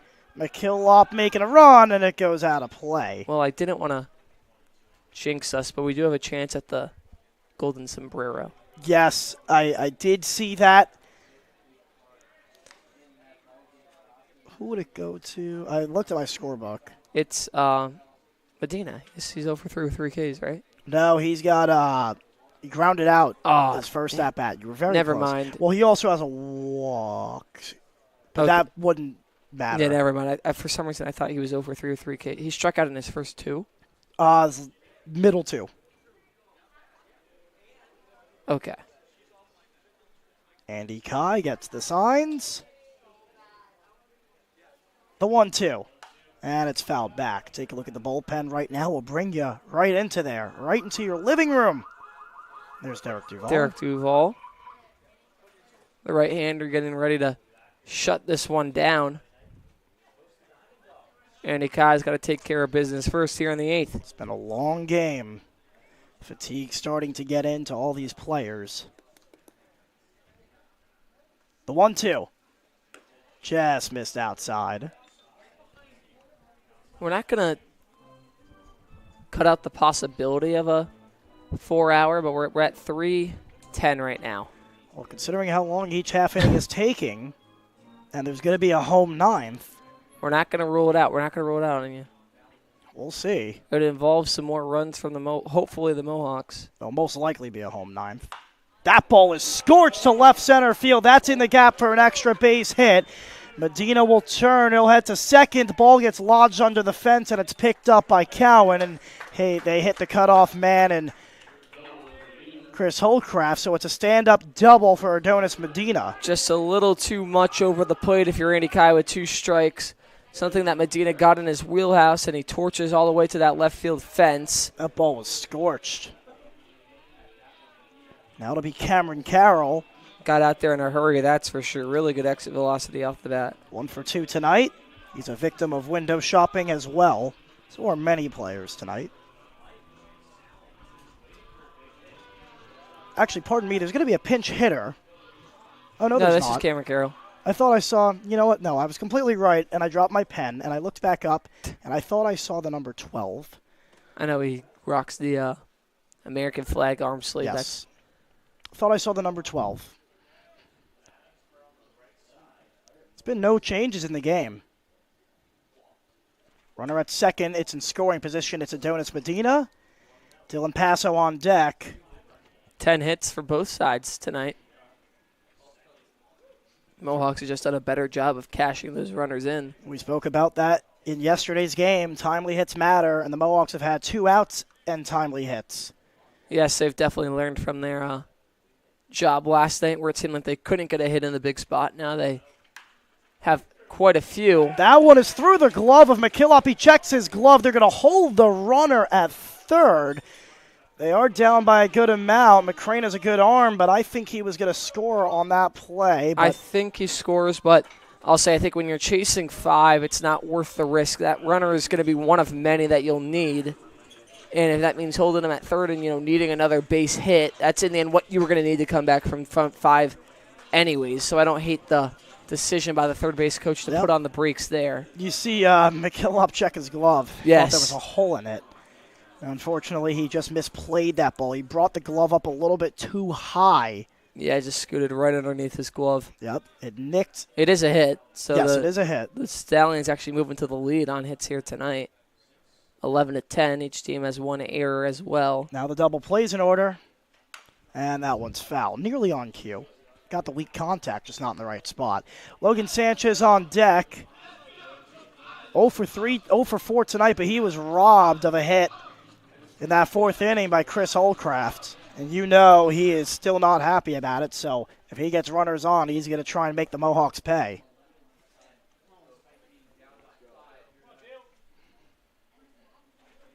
Runners at the corners, Cameron Carroll at first, Medina at third.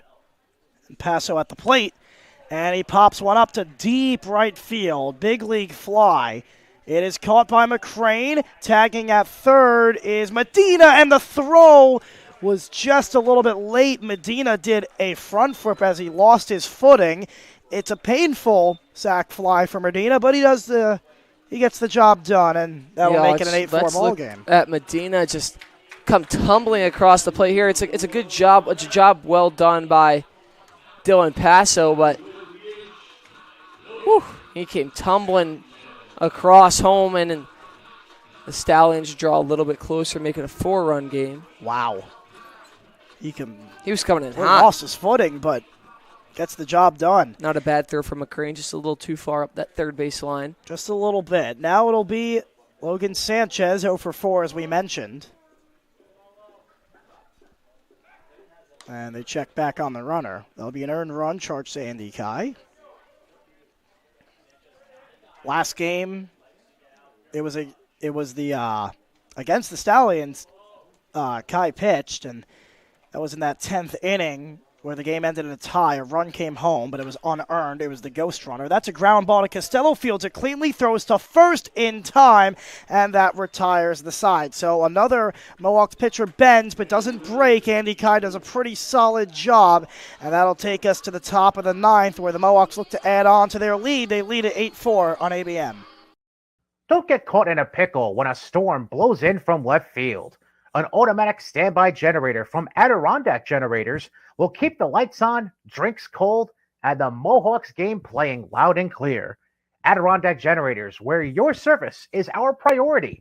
Visit us at www.adirondackgenerators.com or call 518-224-1492.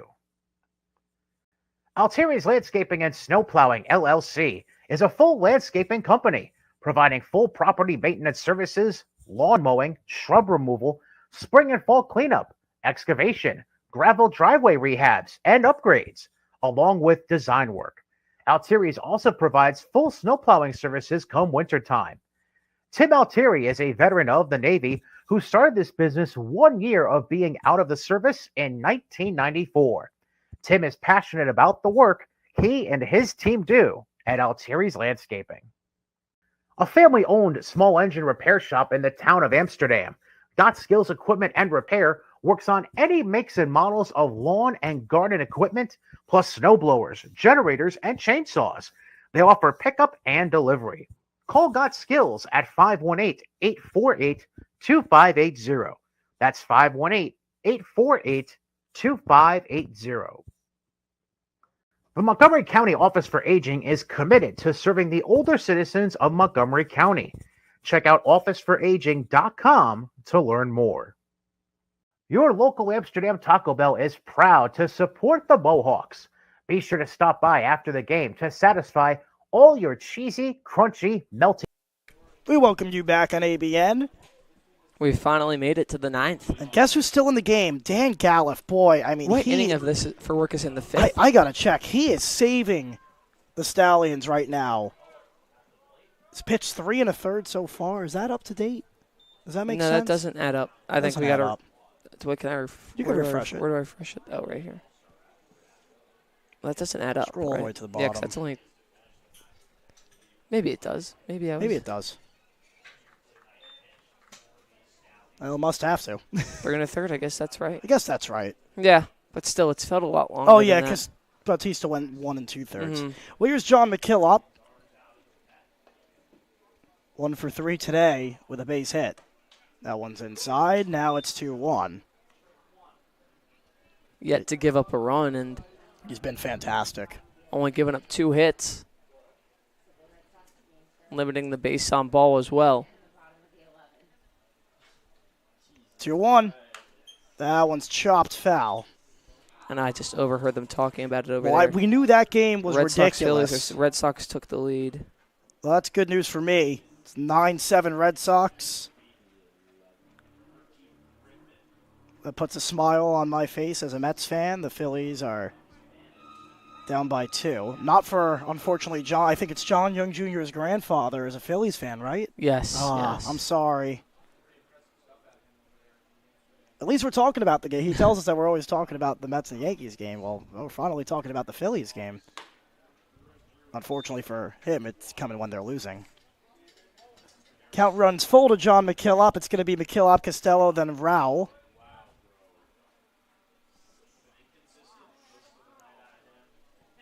Payoff pitch. Swing and a miss, strike 3, and McKillop goes down swinging for the first out. Good pitch. Good job of just challenging McKillop with every pitch there and picks up the strikeout. Finally breaks down the at-bat. Picks up out number 1. So that game, the Phillies and Red Sox game, started at 7:10. They were in the bottom of the 11th. We're not even done with 9. That's what the pitch clock does for you, man. We're not even done with 9. Costello check swings. It's going to Z. Z fields it cleanly, throws to first in time. That swing was, he didn't even go halfway with that. Just jumped off of the bat. Something you don't see every day. Good job by Zeta. Pick that up, make a good throw coming in on it, and off balance throw to first. He does a good job of getting it there in time. That'll be Rowell. He's 1 for 3. DHing today. That one scorched to the right side, handled by Passo. He's got to flip to first. He does in time. It's a 1-2-3 inning, the second straight 1-2-3 inning, and that retires the side. The Mohawks are on the verge of their 14th straight East Division title, and we will have it for you here on ABN. MCT Federal Credit Union is a member-owned financial cooperative serving all of Montgomery County, providing financial solutions since 1960. Their member experience is driven by innovation, technology, and reliable personalized service. MCT provides a comprehensive array of financial services, low-rate financing, and convenient e-services. To learn more, visit mct-fcu.org. Again, that's mct-fcu.org. The Amsterdam Mohawks like to thank our sponsors, Three Rings Protection and Training Services. Owner Dwayne Potter is a licensed private investigator in the state of New York. He also provides armed and unarmed security officers to various businesses in upstate New York.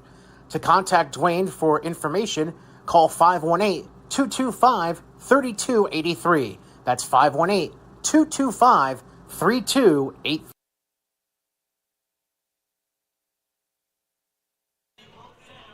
It is Andy Kai. He remains in the game.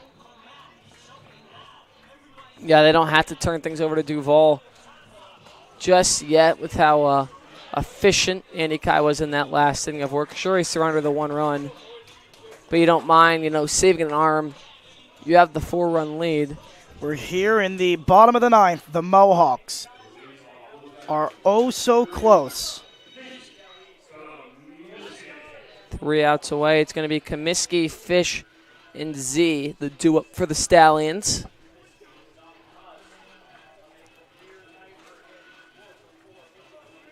Casey Comiskey's been the offensive spotlight for the Stallions. So I messed up the numbers. The division title as it stands for the Mohawks, they have 12 straight. It would be 13. They have 14 under Griff. It would be 15. And they have 19 all-time. So this would be the 20th. So, Harry, you are correct in the fact that this would be the big 2-0. That is on me. That is my mistake right there. That would be legendary. They're gonna replay this for years to come, Matt. I know. I agree. No. The 0-1 is in there now, 0-2. It's Casey Comiskey, then Brandon Fish, then Jamie Z. That's completely on me, but now you guys know. It would be 13 straight. It would be 15 under Griff, 20 all-time, the big 2-0. And it would clinch home advantage for the entire eastern half of the playoff. That's 2 games.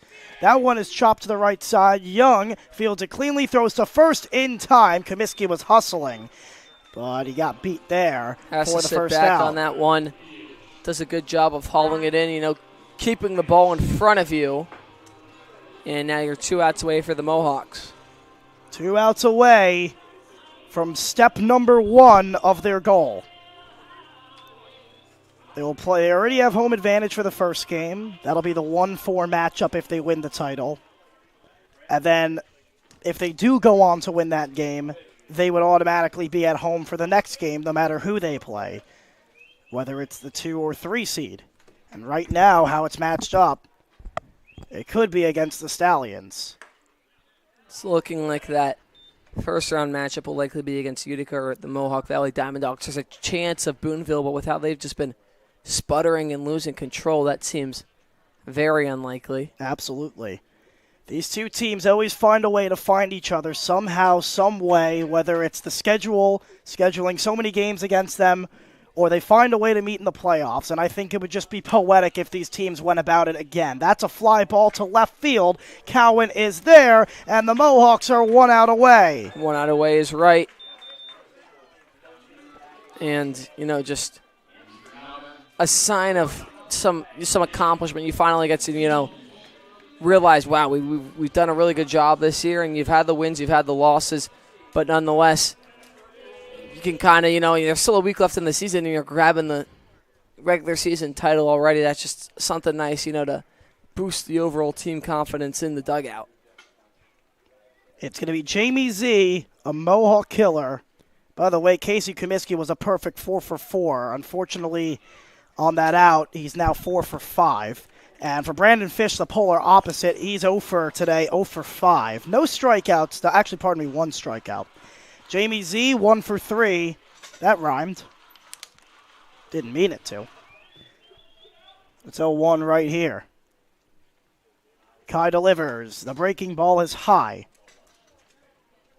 It just speaks on the legacy of Keith Griffin, Brian Spagnola, everybody from management top to bottom, Megan and John. This wouldn't be possible without them. An accomplishment year in and year out to keep winning division titles, and now they're 1 strike away from doing it. Who else but Andy Kai, the guy that's going to get it done? How great is it for him right now? Would be special.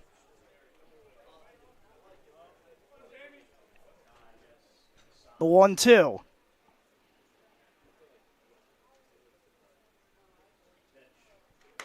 That one misses high. It's 2-2.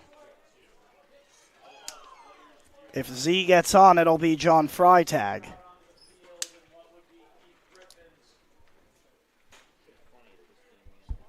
The 2-2 with 2 outs.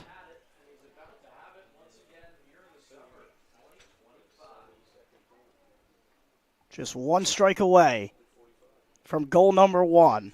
2-2, just missed. A really good take from Jamie Z. Keith Griffin sits back down. Looked like the pitch right there. That was very beautifully close. painted on the low outside corner, but he doesn't get it. This entire organization as a whole, this speaks volume on them. Top to bottom, the interns, the players, the coaches, and everyone that built up years of hard work.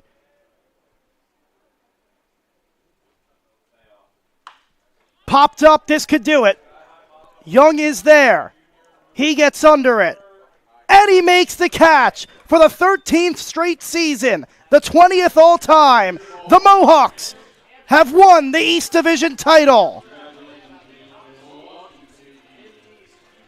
In dominant fashion here tonight, Matt. A 4-run win for the Mohawks. Final score 8-4, and they put up runs in each of those first 5 innings. The offense came out jumping here tonight. They made use of those bases loaded, runners on scenarios. They didn't waste any time grabbing the lead and continuing to put on an offensive showcase here tonight. The pitching was excellent. You saw so many arms out of the bullpen, from all the way from Puerto Ricans to Andy Kai. Everybody did their job. There was no innings where you allowed the Saugerties Stallions to really get a hang of things, and that's what led to the success here tonight. Well, the Mohawks, they have 10 hits to the Saugerties 11, but Saugerties Stallions 11, but the Mohawks end up getting the job done. They win at 8-4. They improve to 29, 8-2. The Saugerties Stallions 23, 13-1. And the game's back is now 5.5, and that no longer matters. They can't catch the Mohawks. And once again, the Amsterdam Mohawks stand atop of the East in the regular season. Year in and year out, this team finds a way. There might have been a little bit of doubt this season. There were a couple of hiccups on the road, but it just goes to show you that the Mohawks found a way to persevere, and this East Division title, it just shows that their hard work, their resilience. They didn't give up. Even when times got tough, they got into a tough stretch. They found a way, and this speaks volumes on the organization. It's not the end goal, but it is goal number 1, and it's nice to have. Accomplishment number 1 with many more to come. Still a week left in the season, and now the Mohawks, you're able to rest some guys if need be. You've clinched the 1 seed for that East Division. Obviously, your next goal is clinch the 1 seed through the PGCBL Championship, so still some more wins needed to get that job done. I believe the Mohawks will just have to finish the season above 500 to hold on to that. I did some of the math earlier this morning. They currently sit, I think, about 3 games above Batavia. And so, yes, the Amsterdam Mohawks, the first accomplishment of many. You have the opportunity, kind of play a little bit, not leisurely, but that you don't got to be playing guys day in and day out and tiring guys out, and you're running on low rest.